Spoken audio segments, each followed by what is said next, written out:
Good morning. I'm Eric Reeser. Game 1 of 82 for the Blue Jackets didn't go the way the Columbus wanted last night in Nashville. A Matthew Olivier goal in the second was disallowed due to goaltender interference. The Predators tacked on a go-ahead power play goal in the third for the 2-1 win. Dmitry Voronkov got the lone goal for the Jackets in the first. Jet Greaves had 29 saves in the loss. Jackets are in Minnesota Saturday night against the Wild. You can hear that game on the Fan with coverage tomorrow night at 7:30. Elvis Merzlikins likely to get the nod in net. CBJ are back at Nationwide Monday hosting the Devils. In the NFL last night, the Giants upset the Eagles 34-17. New York's 2-4. Phillies 4-2. In college football, number 1 Ohio State's at Illinois tomorrow at noon. We'll have Fan pregame coverage Saturday morning at 6:30. This update is sponsored by Dr. Mark Levy. If you're snoring and not sleeping, call Dr. Mark Levy's office at 1-800-MORE-SLEEP. That's 1-800-MORE-SLEEP. Or visit him online at sleepbettercolumbus.com. Your morning just got more interesting. Distilled and barrel-picked for your listening pleasure. Bo Bishop, a local sports media legend. What William T. Sherman was to the Union Army, he is to Northern College football. A husband, a father, and middling youth sports coach. He's friends with Central Ohio sporting royalty. Talking to Ohio State Athletic Director Ross Bjorken. Coach Day walking on with us right now. Good to see you, buddy. Good buddy, Austin Ward. My good buddy, Tim May, the Tim May Show. The great Doug Lesmerises joining us. Hi, everybody. Tom Barry here. Oh, Reese came in and he handed me papers. Yeah, and then he said, "You see that button? That's the only button you need to worry about. Don't touch. There's 8,000 buttons in front of me." Oh, I didn't know what he was talking about. The one that says on. We blew the budget on this imaging, and only 2 guys answered our ad on Craigslist. Ryan Baker and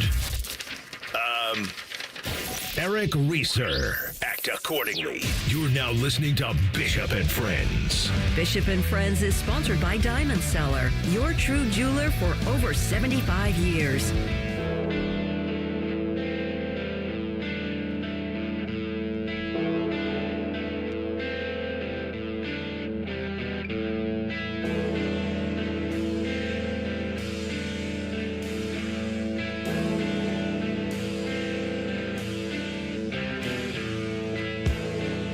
Let's do it live on a Football Friday edition of the program. Bo and the boys with you for the next 3, getting you set for a high noon kick tomorrow over in Champaign between the Buckeyes and the Fighting Illini. We are loaded up. Tim going to join at 10:30, 11 o'clock. We'll attempt to know the scores. 11:30, Doug drops by. 3 keys to a Buckeye victory coming up at the end of the program. What will happen when the Buckeye offense has the ball? What will happen when that Buckeye defense is on the field? And how will the Illini attempt to do something to Ohio State that they could not do to Indiana a little less than a month ago? The Illa Buck is on the line this weekend. It will be a sold-out stadium over there.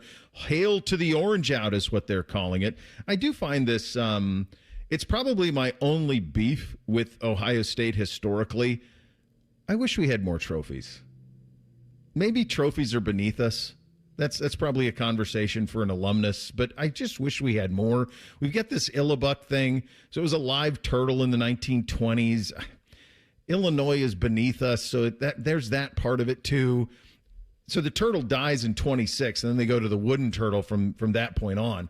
I said this earlier in the week. I think we had this in a Hey Guys question, or maybe it was in the email. I would love to go back to the real turtle and have the penalty be the school that loses has to care for it. That I think would be the sweet spot, because there's some great ones out there in the Big Ten, and I don't know why Ohio State doesn't have more. Whether you talk about the old brass spittoon or the old oaken bucket, you are not beating Floyd of Rosedale. You're just not. It's a bronze pig, man. You're just not beating that sucker. The Paul Bunyan Trophy for Michigan State, the Little Brown Jug. Paul Bunyan's axe is Minnesota, Wisconsin. I did not realize that initially it was the Slab of Bacon Trophy. That's unbelievable. That is unbelievable to go from the Where slab. can I get one of those? Can we take the Slab of Bacon and maybe use it on one of ours? Can I take that? I'd like to see the Slab of Bacon Trophy and see what that thing's all about. We can play for a Slab of Bacon somewhere. Doesn't that feel like Iowa, Wisconsin? Well, A slab of bacon. It's amazing. It was Minnesota, Wisconsin. The Slab of Bacon was Minnesota, Wisconsin. So, yeah, it does feel like that. Iowa, Wisconsin play for the Heartland Trophy. I don't know that one. or it's certainly not as prominent. Floyd's probably the best of them. That's probably about as good as it gets. I wish Ohio State had more, but it's probably because Ohio State's been atop the heap. Although Michigan's got a ton of them historically too. So I don't know. I wish we had more than this thing. It's odd that we have not played them since 2017. The last time that they were on the schedule was 2020, and that was the COVID game where, and Reese, I'm trying to remember, I think Threes and I were still doing the show at that point, but that was the one where Ohio State was going to wear the white breeches for the first time. So they were going to go white over white. They were going to do it over there. It was during COVID, obviously, and it was one of those ones where they were set to fly on, was it Thursday night or Friday morning, and it kept getting pushed back and pushed back and pushed back. And then there was some thought to even flying Saturday, like day of game. They were going to fly day of game over there and play that game. And if memory serves, I believe that game being canceled because Michigan bailed on it too because they didn't want to get hammered. And so if memory serves, that became kind of a point of contention in the Big Ten championship game situation with the playoff, because Ohio State just hadn't played many games, and this was a part of it. So we have not played them since 2017, which is a long ways for a rivalry that used to be one you'd saw every time. From the Illinois perspective, the best rivalry was my very first year here, where they came here and won on Senior Day in 2007. Remember that game very vividly with Juice Williams and Ron Zook. The times over there that I've been over there, one of them was ultra competitive. We basically turned Braxton Miller, I remember, into a single wing tailback is basically what he is. He just ran left, ran right, ran left, ran right, and eventually won. Typically, when I've been over there, it's been cold, gray, and miserable. Now, it's probably going to be pretty close to perfect over there on Saturday. I've not looked at the weather, but this is not a rivalry in any sort of the way, but there is a legitimacy to Illinois that used to be absent, and that legitimacy comes in the face of Brett Bielema. He can coach in this part of the country. He can. I still think one of the most shocking results of this season that does not involve Clemson is probably the way that Indiana handled them. That still is a stunning result to me. And I know Illinois had illnesses. I know they had injuries. I know they had all sorts of things going on. But to go over there and get bombed the way that they did, it's almost as shocking as Penn State losing at UCLA last week. Almost, maybe not quite, but in the vicinity. But I think what you're going to get out of Illinois on Saturday is probably an ultra-competitive operation. Bake, you were on them. I know you liked them a lot in the preseason. The fight that they have in the comeback win at home against USC showed me something. And now this is a circle the calendar type of game for them. And I think whatever their best is, you'll get it on Saturday. This was weird this week, Bo, as you talked about. They hadn't played since 2007.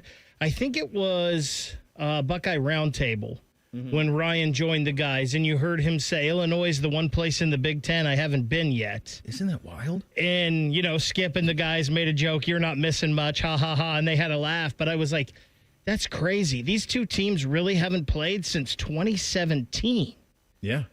That is just insane to me that it's been that long. And, of course, you talked about the COVID year and what happened that year and all. It's a cool place. The stadium's really cool. It's got like the pillars like Soldier Field does. You can feel the history when you get around it. You can feel Butkus and Grange and Simeon Rice and John Hardy and Richard Mendenhall. Like, they've had dudes. Got a lot of good guys. Yeah. And it's right across the street from the basketball, so you can see that.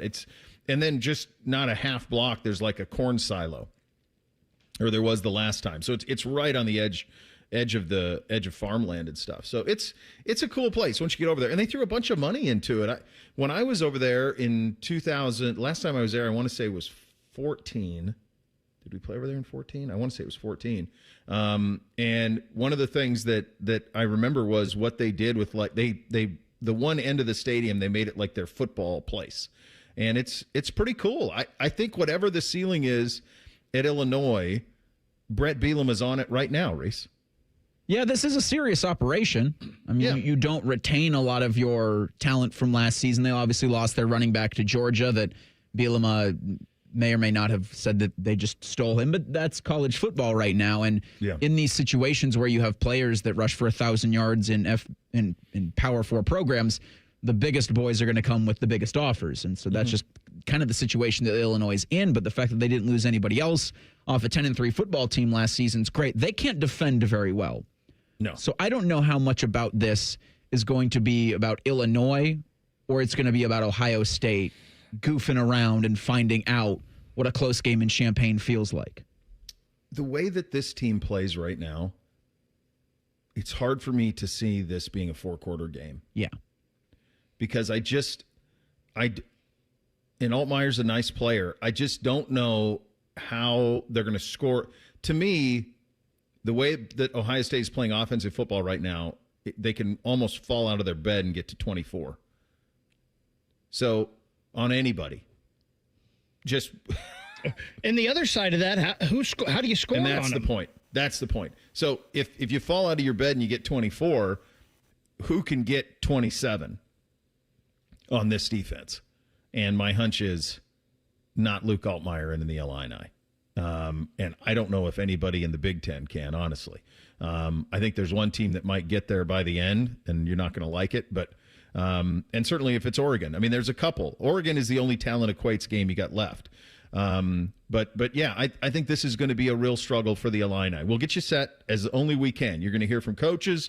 You're going to hear from offensive and what we expect to see when the Buckeyes have the ball, what we expect to see when the Illini have the ball. We had the season opener for the Columbus Blue Jackets last night. We got some bones to pick on the approach of that. You had a Thursday night football game that was shocking to some, not to neither Reese nor I, although I don't think either one of us had the Giants winning. We had them covering. They did more than that, and a couple of rookies jumped onto a very, very big stage, and the baseball inching closer to the CS portion. Mostly college football today, though, kids, as we're off and running on a Football Friday. Bishop and Friends right here on The Fan. Unlike your deadbeat uncle, we'll never leave you stranded in a ditch when you were 6. This promo may have been a touch too specific. The Fan. October 10th, 11th, and 12th brings the Columbus Italian Festival's 45th anniversary to the streets of Italian Village. Cheer a bocce tournament, step to Italian line dancing, or be enthralled with Italian music. Everywhere. Free parking at Columbus State. Hop on the free shuttle to the festival grounds. Many wait all year for the 3 days to devour one of the best voted pizzas in the region. Skip the line. Buy tickets online and save $3 at ColumbusItalianFestival.com. Come for the pizza. Stay for the festival. Career changers, including veterans and active duty service members. Your transition starts here. Go from GI to IT in a matter of months. Become a certified cyber warrior with training at My Computer Career. Cybersecurity specialists are in high demand, offering IT pros great opportunities and a rewarding lifestyle while protecting our people, liberty, and treasured institutions from cyber threats. Deploy your career in IT today at mycomputercareer.edu/CWP, an elite CompTIA certification partner. VA education benefits are available to those who qualify. Another reason to choose Hinderer Motor Company for your next vehicle. This is Justin Hinderer. Every vehicle comes with a lifetime powertrain warranty, award-winning service, and our exclusive Carvenience. We pick up your vehicle, service it, and return it so you save time and enjoy peace of mind. That's Carvenience. At Hinderer Motor Company, we take care of everything so you can drive worry-free.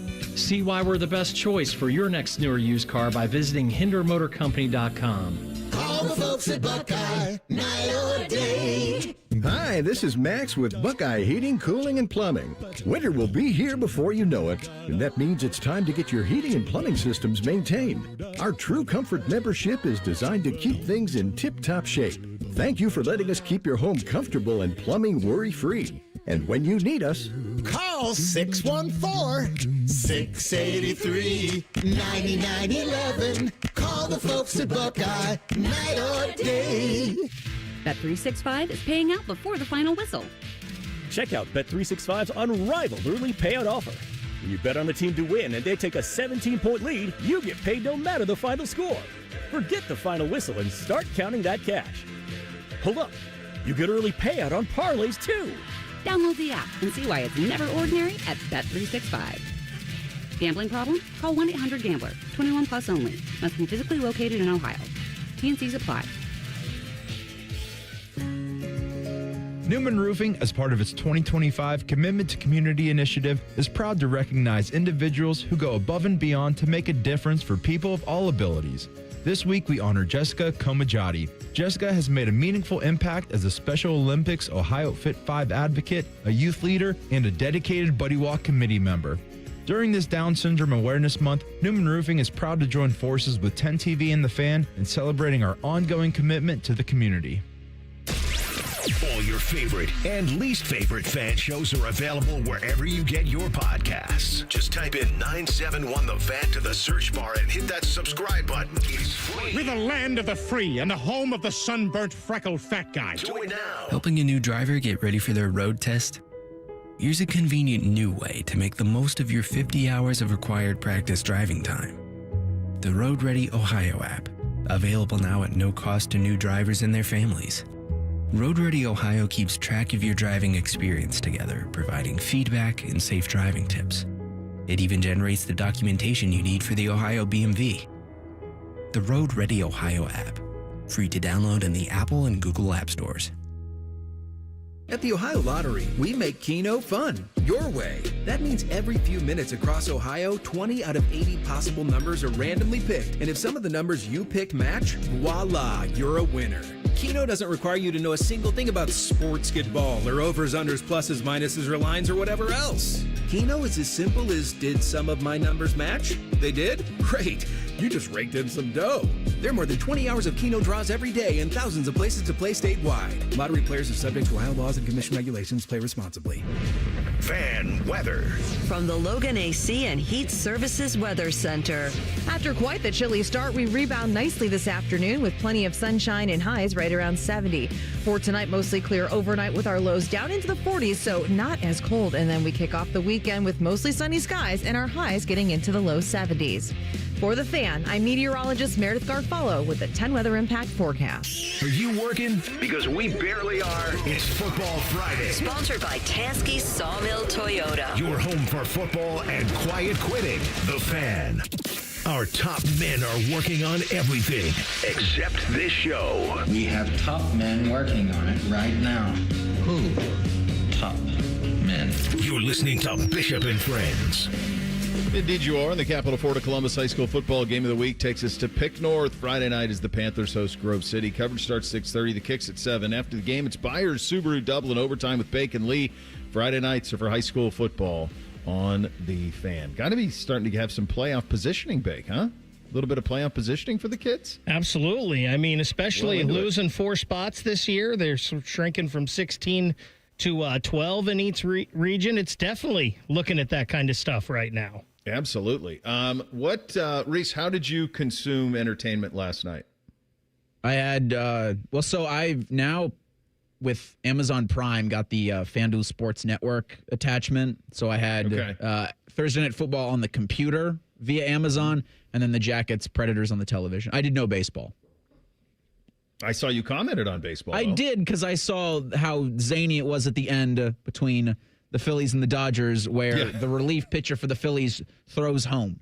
Like, in that situation, just go to. I shouldn't say like just go to first base, because it's just panic and chaos in that moment when the ball bounces off the ground and you're trying to field it short of the pitching mound. He just flubbed it and panicked. Yeah. He just flubbed it and panicked. There was a force at home, but he just panicked. Like, it's easy at one, and he didn't take it.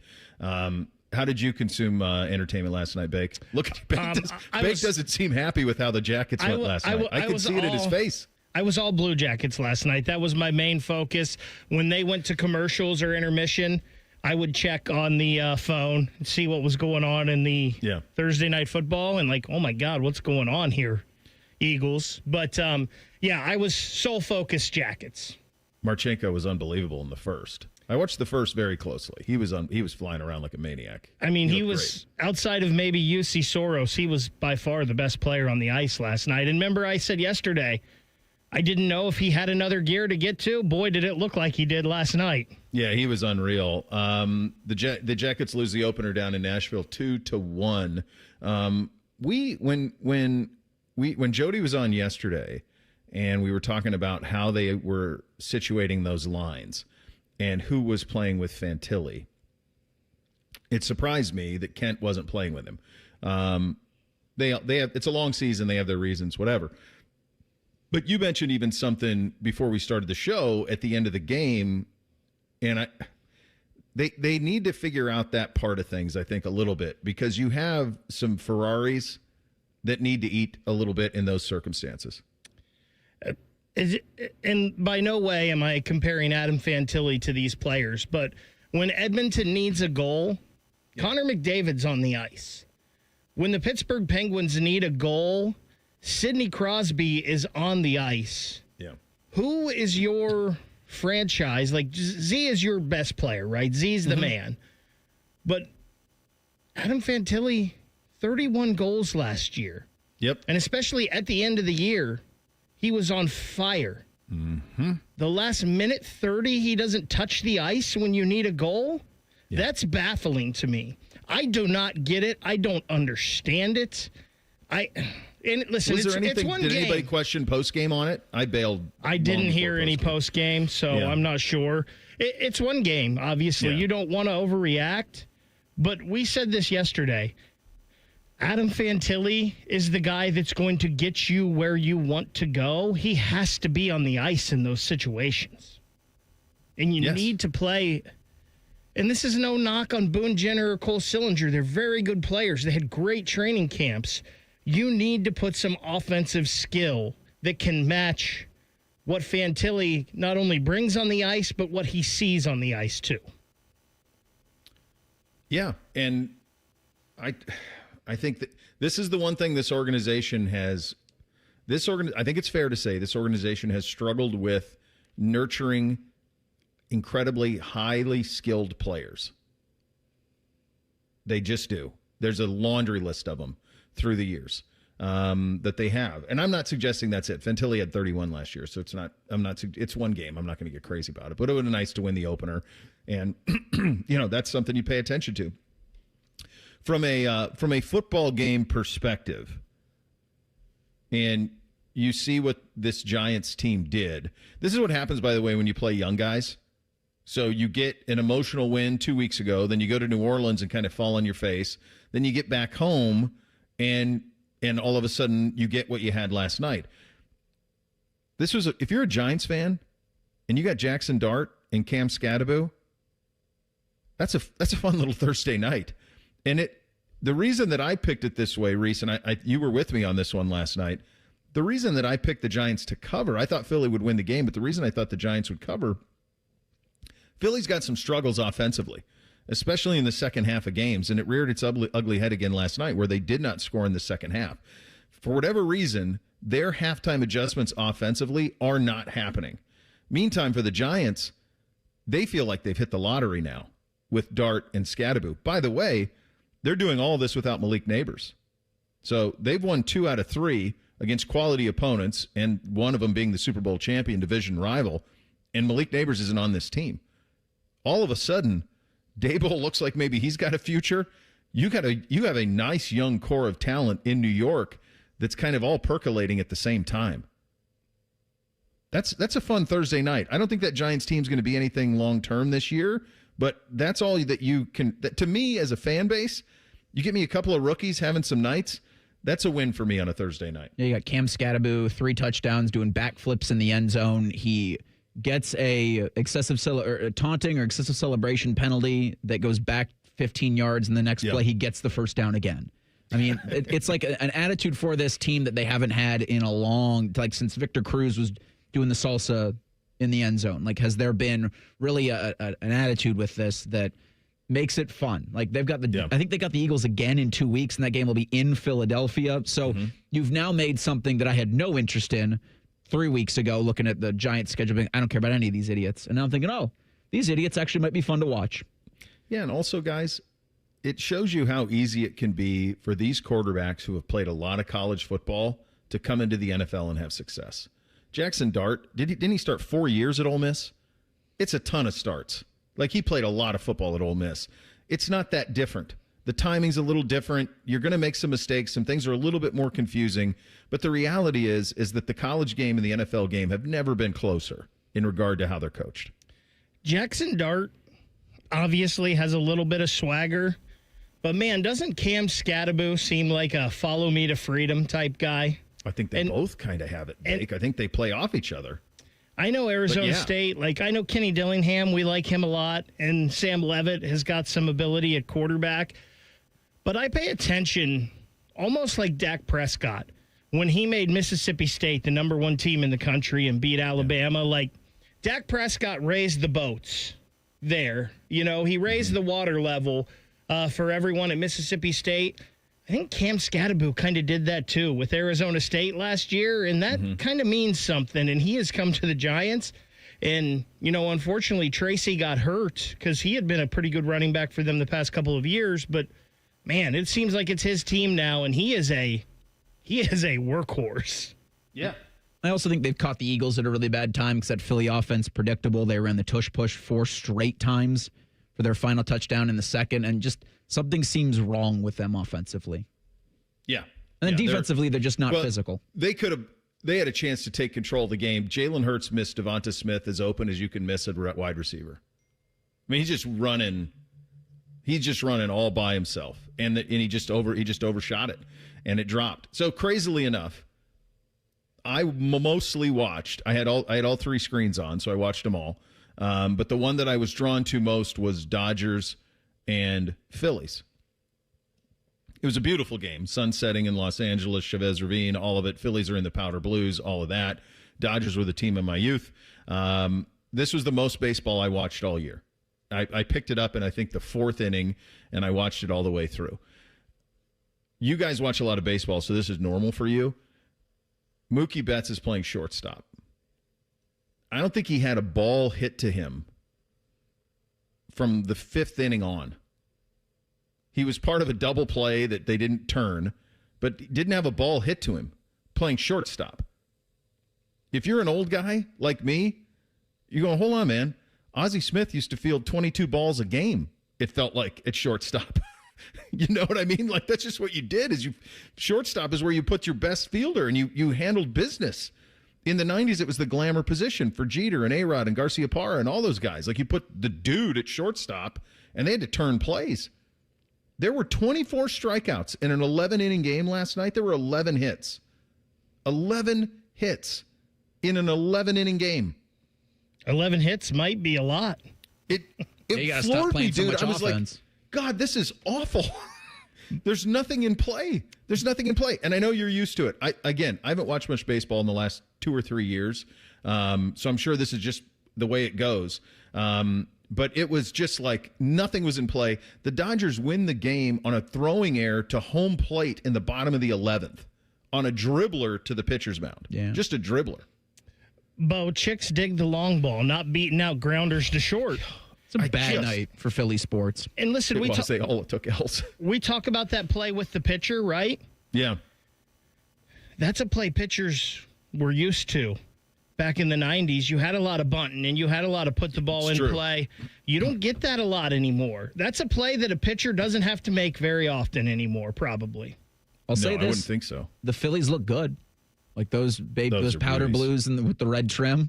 Yeah. Yeah.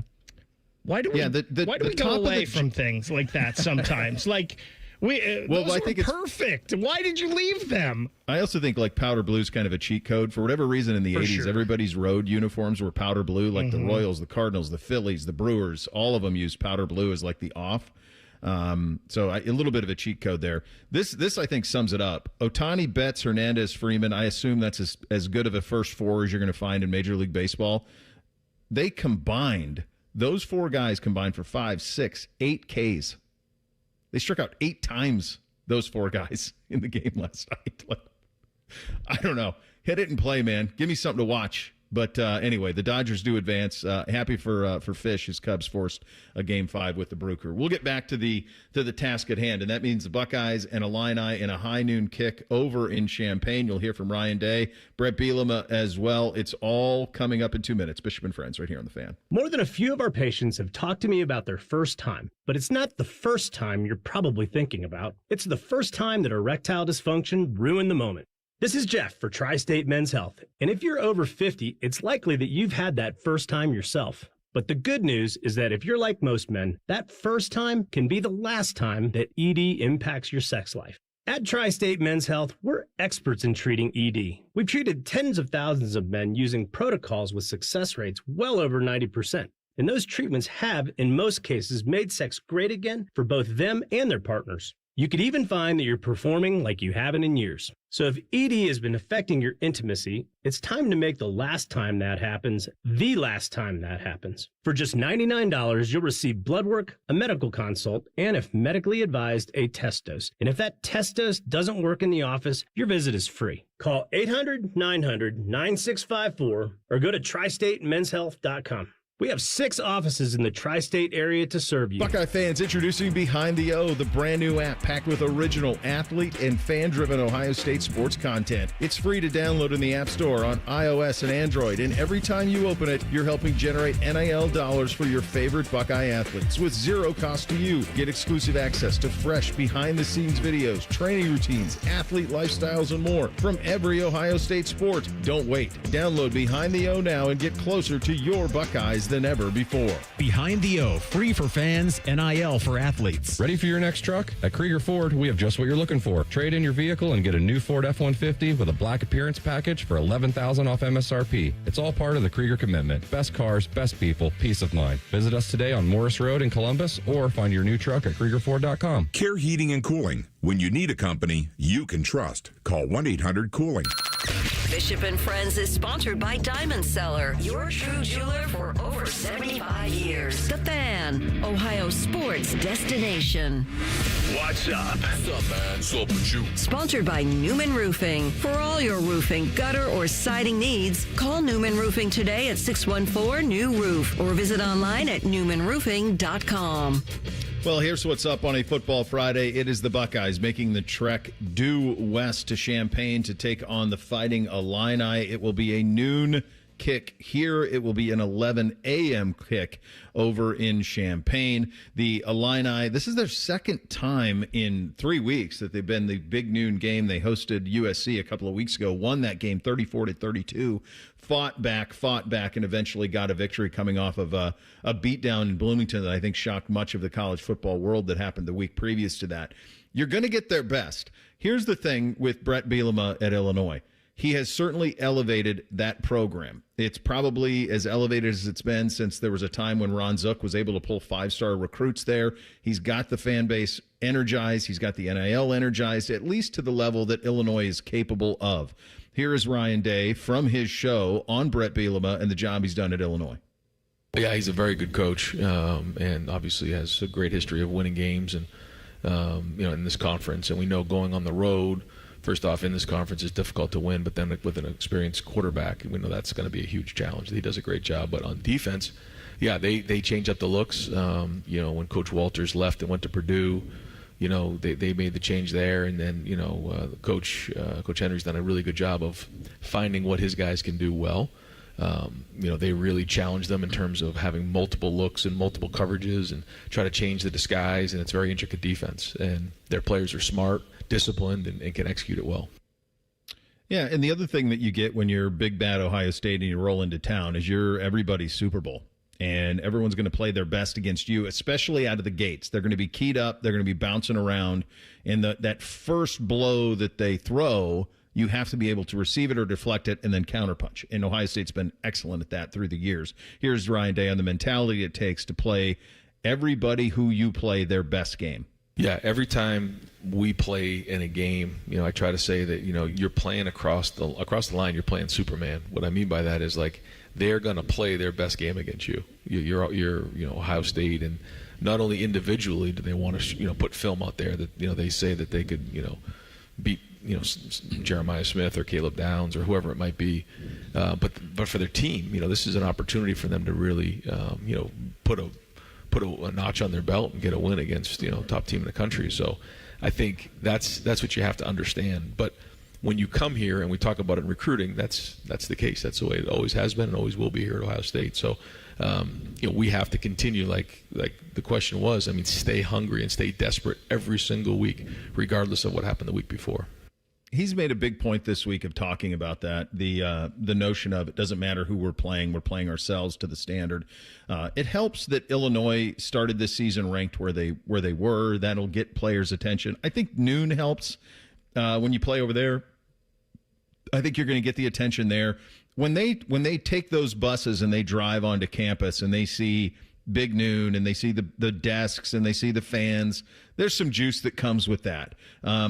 Brett Bielema, very well aware of the opposition and the task at hand. Here he is on Ohio State.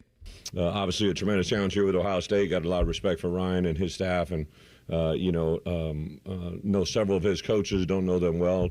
Obviously, Matt there, Patricia as a defense coordinator. I never really crossed paths with him at New England. Followed after him. A lot of respect for what he built there and what he did. And several of my players played for him at Detroit, and just a really fun thing to see him come in the league to what he brings, and obviously they're playing at a high level on defense. So offensively, I know Ryan's influence and what they do offensively. It's a very explosive offense. Got guys on the perimeter, very, very good up front offensive line, good tight end package, good wide receivers, obviously. So special teams, good athletes all over the field, and they execute very, very well. So tremendous challenge, number one team in the country for a reason. I am so glad that he is back in the Big Ten, for starters.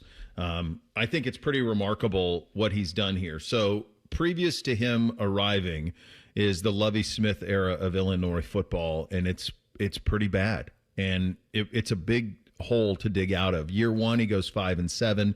Year two, he goes 8-5. Then he dips in year three to 5-7. Then last year he goes 10-3. This year he's off to a 5-1 start. It's one of those ones where just imagine, like, for example, had Nebraska hired him, what that would be like, or if Wisconsin had just brought him back. But he's there. I don't know how long he will be there. I'm not sure what his why is. Would he be the guy who would return to Iowa to coach at the alma mater? I don't know. Is the Iowa job better than the Illinois job? Maybe. Feels like it might be. He's still only 55 years old for as long as he's been around. I mean, he got that Wisconsin job. My God, he must have been in his late 30s when he got the job at Wisconsin, because I mean, he's the head coach. For sure. He's the head coach at Wisconsin in 2006. He's 35 years old. And he was the head coach at Wisconsin. So, and immediately, by the way, year one at Wisconsin, he goes 12-1. Year one, out of the gates, ready to go. So that's one of those ones where maybe a man's got to know his limitations a little bit, and had he just stuck around there, but he took the SEC money and was just never able to make it work at Arkansas. But I'm glad to have him back. Whatever their best is, you're going to get it. I think the noon kick does help our guys, because I think it's a hard sell sometimes to see the opposing helmet and go, yeah, that's an equal competition. But I think when you have the pomp and circumstance that comes with the crowd and the noise and all of that, the Buckeyes will be ready tomorrow too. Yeah, you'll, I think, have great confidence. Or you even now have great confidence just with how they handled things at Washington, where you go, okay, a Memorial Stadium in Champaign, it probably not going to have the same atmosphere as it did in Washington. And look what the Buckeyes were able to do out in Seattle. This does, more so, I think, than any other game, really, the Buckeyes have played against a Power 4 opponent, feel like it's Ohio State versus Ohio State, right? Where Ryan Day has said all of that to try to keep his players focused.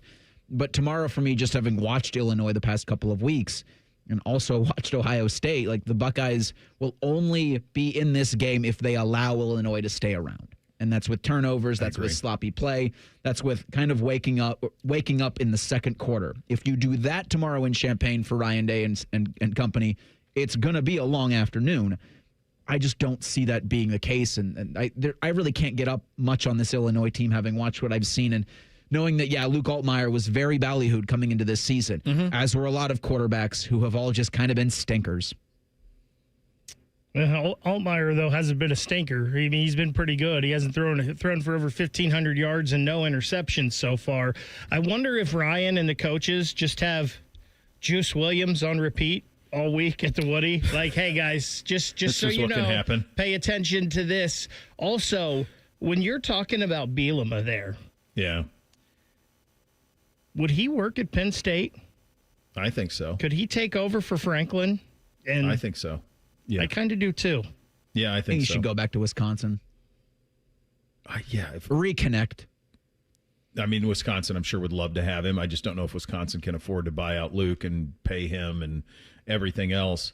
Yeah, I think he would work at Penn State. I don't know why he wouldn't if all of a sudden he had their money at their disposal. Kids love playing for him, and he gets the best out of kids. He just does. Like, for whatever reason, he resonates in this part of the country. You know, it's funny.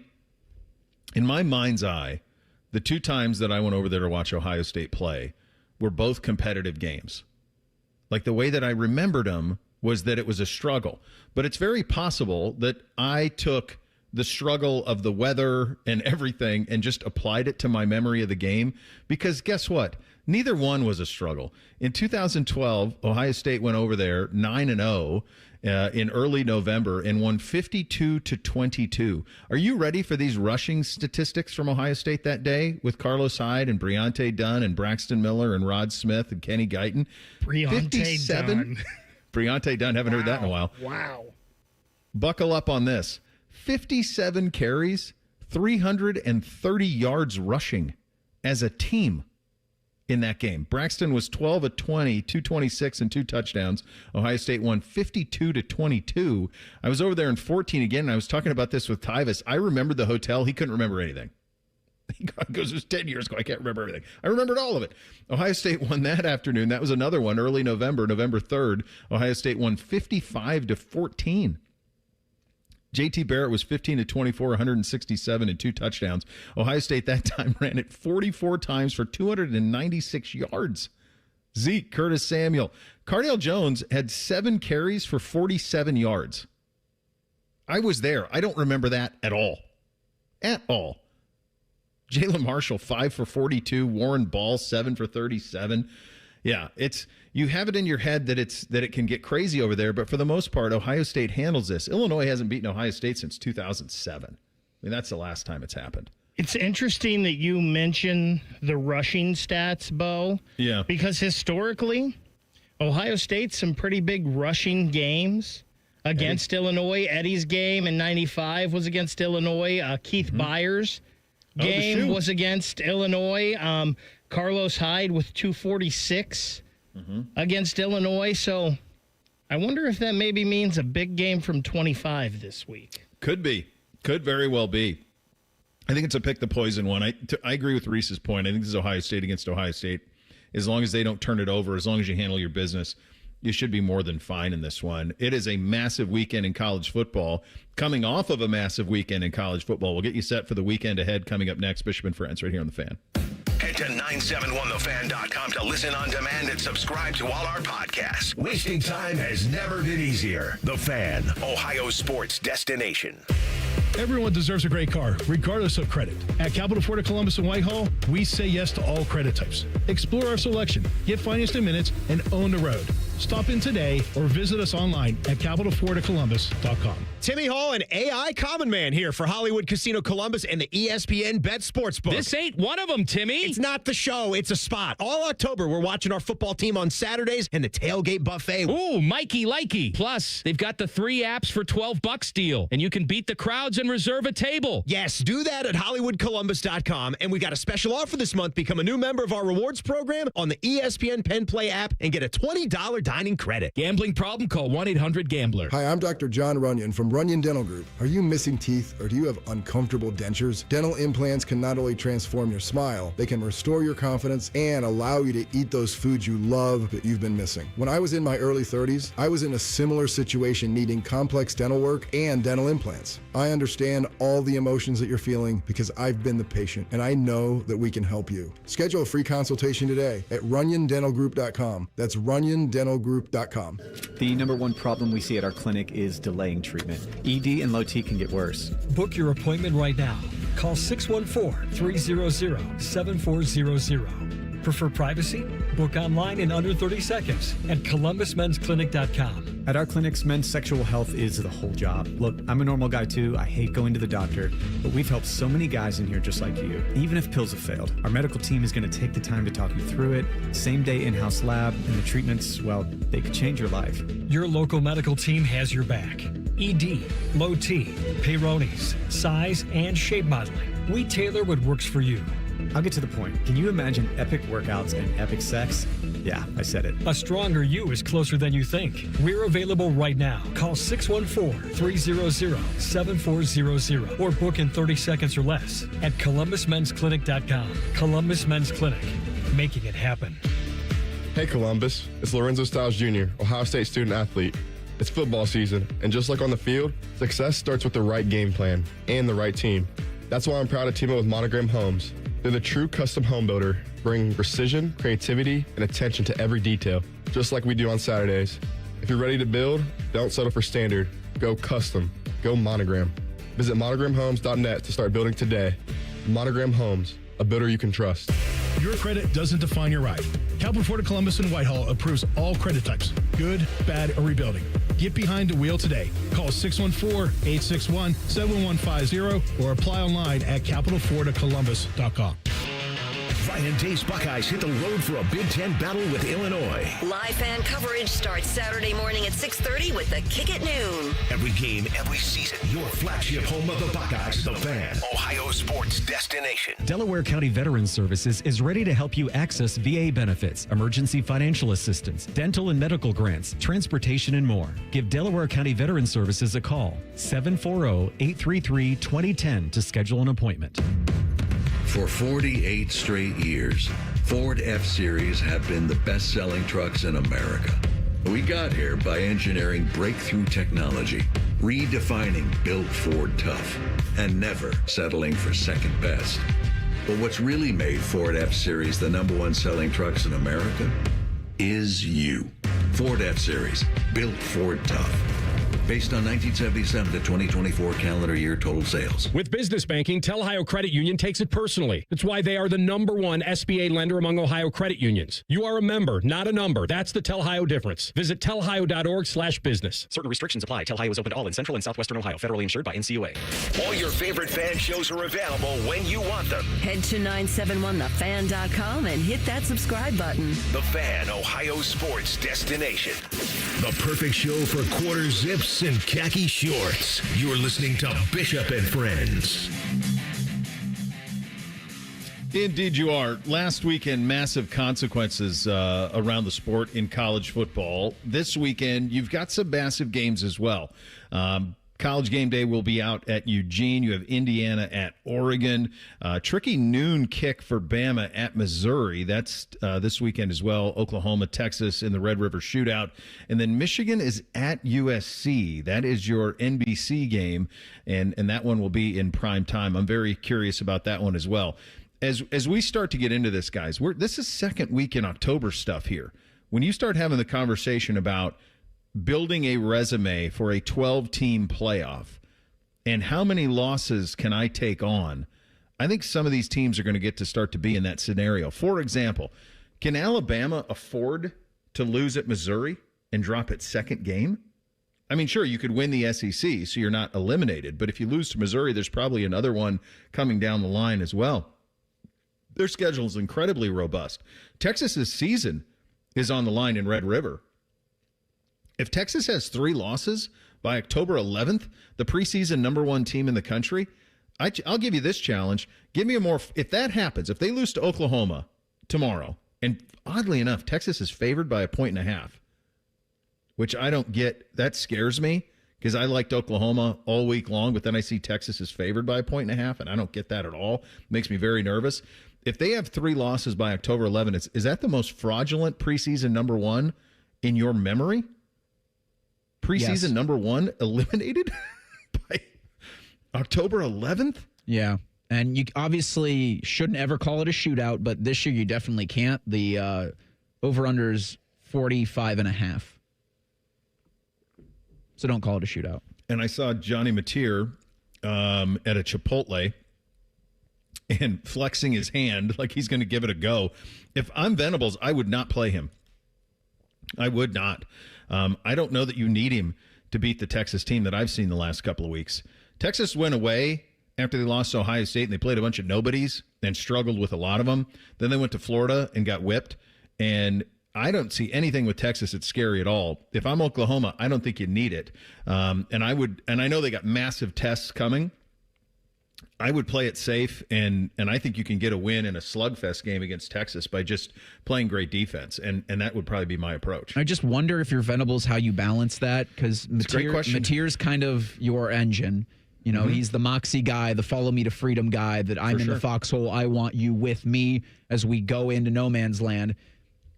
Do you just try to run the ball and keep it as a simplistic offensive attack as possible, knowing that your defense is going to be able to confuse the hell out of Arch Manning and really make this a 14-10 win that you feel good about? So let's see how... Because if Mateer wants to play, I find it almost impossible for Venables to be like, no. Mateer got hurt in the Auburn game, right? So he's only missed one game. Yeah. It's good timing. Because they had a bye week right after. Yeah, they had the bye, and then they got Kent State last week, so it's hard to take much from that in terms of what they can do. But Michael Hawkins Jr., he was 14 of 24, 162, and 3 touchdowns. He runs it a little bit too, but it's against Kent State. So I don't even know what to make of that. It's hard to say. But that, to me, for Texas, they're already eliminated from any postseason. They got a million problems. But if all of a sudden you're sitting there with 3 losses on October 11th, that's a big problem. I'm going to tell you the one that I'm most excited for of the games that are being played on Saturday. Not excited to watch, but just curious. I'm most curious about Michigan at USC. Because Maeva and USC, like, he threw it all over Illinois when they played the Illini a couple of weeks ago. They lost. Illinois had a lot of fight, and they came back and they won a game. I think it was 34-32. But Maeva was good, and he threw it all over the place. Quietly, Michigan has been pretty impressive each week. Justice Haynes is running it. They're getting a little bit more each week out of Underwood. That's one of those games that I'm very curious to see how those two teams look, because I think the Big Ten is really widely underrated and not respected nationally, with just 5 teams being ranked compared to how many teams. The SEC, I think, has 9 of them. USC should be ranked. Washington should be ranked. Washington plays Rutgers tonight. But USC should be ranked. But I think no one's going to want to hear this. I think Michigan is better sooner than I thought they would be. I mean, that's just the reality of it. Like, yeah, they're a good football team, and when they meet Ohio State on the 29th in the Big House, they're going to be a better football team than they are right now, and right now they're really good. I'm interested to see, because USC's got a really fun wide receiver in Mekhi Lemon, and I think that'll be interesting for me to see how Michigan covers and handles that, because that could give Ohio State fans a good look into what's going to happen on the 29th, because, you know, with Illinois, it was very troublesome for the Illini against USC in their passing attack. So I'm super excited about the Indiana-Oregon game, just to see how real Cignetti is. This Michigan-USC game, I think it'll be entertaining, but I'm not. I don't think USC's there. I think they're fool's gold. They haven't beat anybody. They can't stop anybody. So you like Michigan? You think Michigan's going to go in there and handle their business? I do. Now, I do think USC is talented on offense. So I kind of feel like this is going to be a high-scoring game, because I don't think USC can stop Michigan at all. And I know Michigan isn't great on offense, but so I think this game will be entertaining, but I don't believe in USC. I know you think they're a team that should be ranked. I do not. They haven't beaten anybody. This will be kind of one of those under the lights moments for Bryce Underwood. Like, how do you handle in the big spotlight? You're on NBC. It's prime time. All right, welcome to the country, kid. Yeah.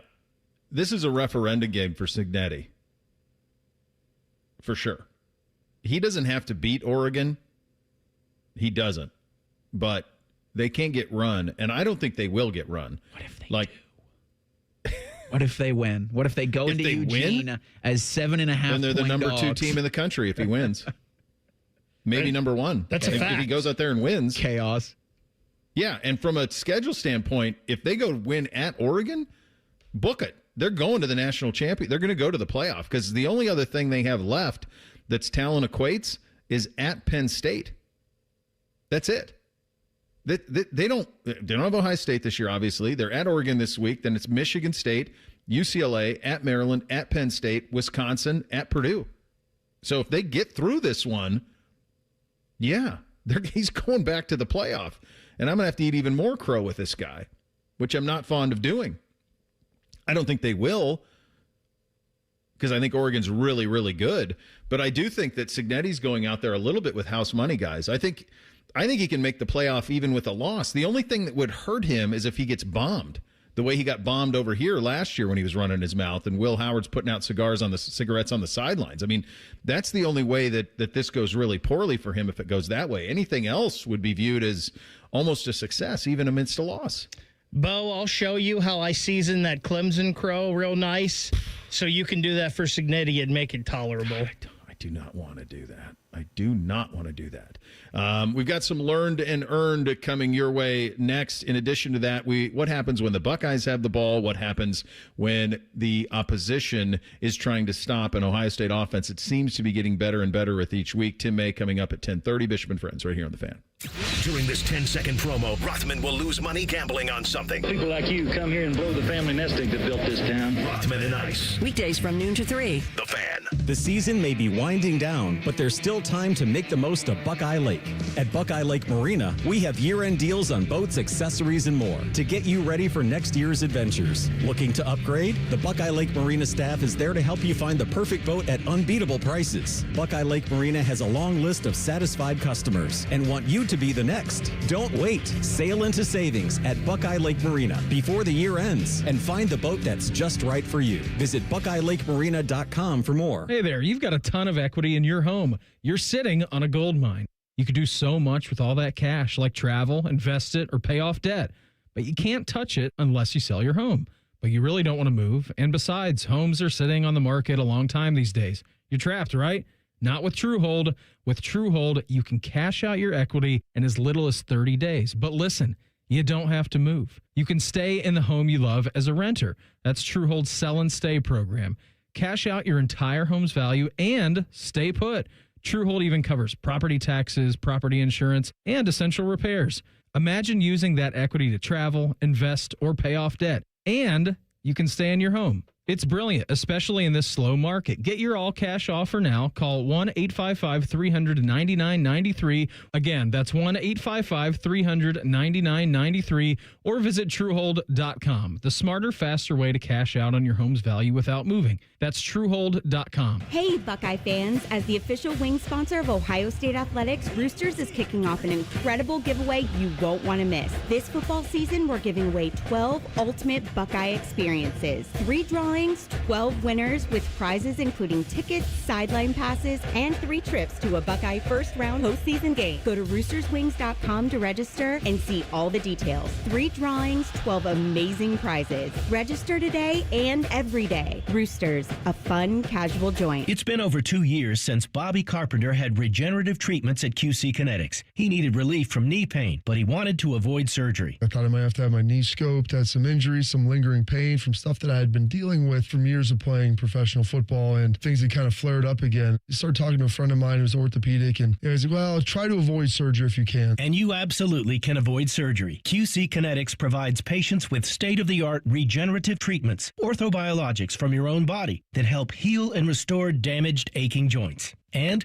we'll let Bobby tell you about that. It was all of a sudden that one day, a couple months later, I was here, let's go jog, let's try to see what I could do. And the more I did, I was pain-free with it, and it was actually a pretty remarkable process. Before going under the knife, see if you're a candidate for non-surgical joint pain treatments at QC Kinetics. Call them today. Call QC Kinetics, 380-208-4544. That's 380-208-4544. 380-208-4544. The football season now stretches from August to late January, and we can't afford not to be at our very best all season. Hey guys, it's Eric Reeser, and if you're like me, looking at the calendar wondering how you're going to stay at 100% for the next 5 months, do what I did. Go see my friends at Hydrate Me Med Spa. I went to their Grandview location, got hooked up with a fast vitamin push that's got me feeling better than I have in years, and the NAD Plus has me thinking better too. From IV to aesthetic treatments, look great, feel great at Hydrate Me Med Spa. 4 locations, Grandview, Granville, New Albany, and Dublin. Book your appointment at HydrateMeMedSpa.com. Your game day headquarters is here at ESPN Bet Sportsbook at Hollywood Casino Columbus, the only place to watch and win. Catch every play on more than 30 TVs and over 50 feet of video wall. Score tickets, sign professional and college sports memorabilia, and pen cash prizes. Join the watch parties for every home team game with a tailgate buffet and bucket specials. Plus, get official game day swag with every table reservation. Game day lives here, only at Hollywood Casino Columbus. Must be 21. Gambling problem? Call 1-800-589-9966. Football season's heating up, and so are the deals at Germain Toyota. Right now, drive home a rugged 2025 Toyota Tacoma with 2.99% APR for up to 48 months, or go big with the all-new 2026 Toyota Tundra, also 2.99 APR for up to 72 months. Built tough, built smart, built for whatever your game day brings. Find your next Toyota at Germain Toyota at the corner of I-70 and Bryce Road, or start your next adventure online at germaintoyota.net. Germain Toyota of Columbus. See dealer for details. Hey, what's up? It's T-Bone. If you're a sports card fan like me, you've got to check out Midwest Cards in the Arena District, right outside Nationwide Arena. These guys are true collectors themselves, and they've built a shop that lets you experience card collecting in a whole new way. They've got sealed boxes, packs, single cards, signed memorabilia, and plenty of TVs in their lounge. Yeah, they have a lounge. And don't forget the card bar, where you can open packs while you have an adult beverage. It's awesome. Stop by Midwest Cards today and tell them T-Bone sent you.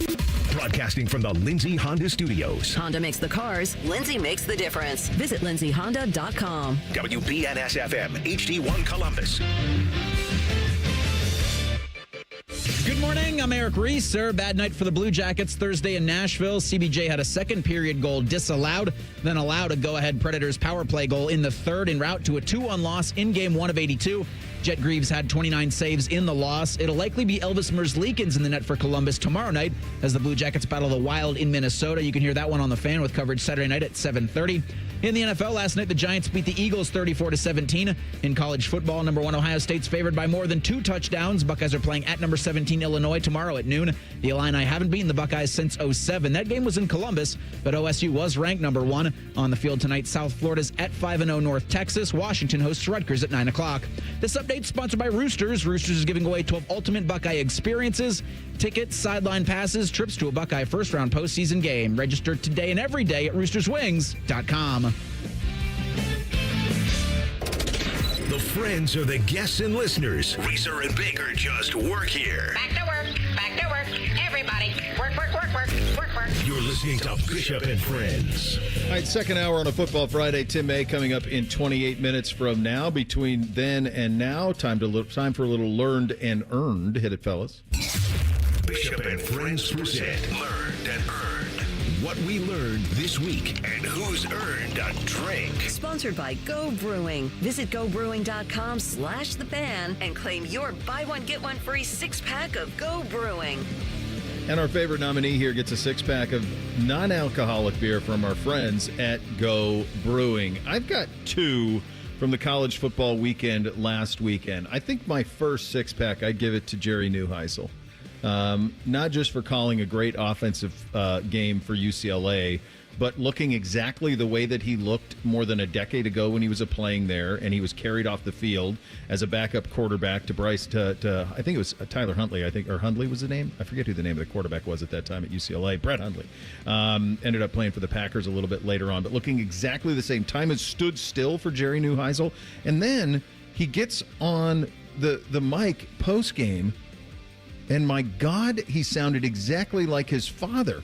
I had just heard Rick Neuheisel on with Rothman and Ice a couple of weeks ago before the Ohio State-Washington game, and I listened to that interview. It was a really fun interview with them. And then all of a sudden, I'm listening to him. If one of them spoke and the other one did, you couldn't tell the difference. I thought that was crazy, and I thought he did a great job. The other one I'd give it to is Billy Napier, who somehow, some way has a win like this every year at Florida, like the one they had against Texas, that somehow keeps him employed there.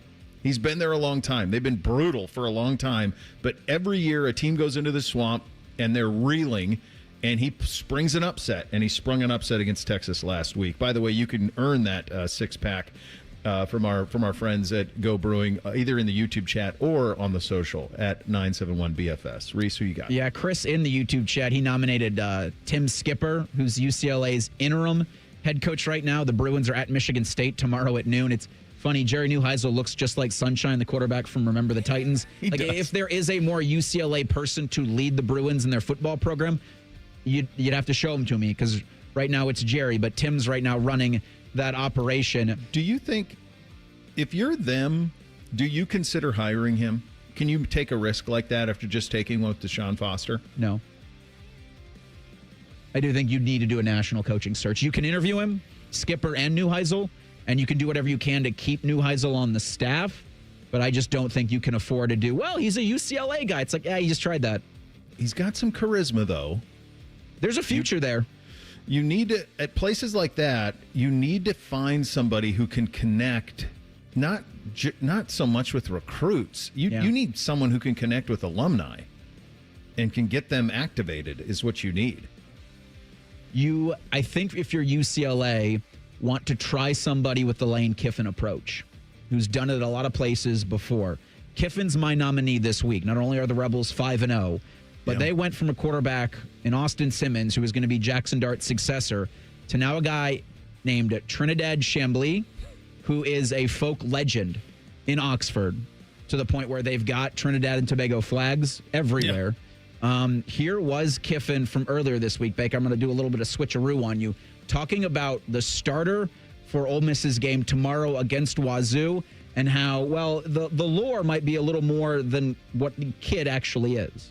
I think the Trinidad thing is a great story, like I've said, for all players at Division II, Division III, lower high schools that feel like they're not going to get looked at, that, just keep preparing, playing really hard. You never know what's going to happen. It's funny, the flags everywhere. I dropped Knox off at his buddy's house, and they have a big Trinidad flag in the house. And they got songs about the island, and it's really awesome, too. I don't like to kind of kill the story, but you know that he's not from an island. He's from Michigan. His dad's from South Bend, Indiana. He's been to one island in his life on a field trip when he was little to Mackinac Island in Michigan. He's never even been around blue water, let alone sand in an island.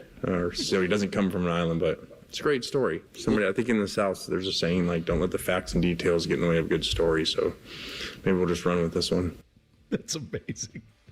Chambly is from D2 Ferris State, which is located in Big Rapids, Michigan. He right now, according to BetMGM, has the same odds to win the Heisman Trophy as Julian Sane. They're both plus 1,500.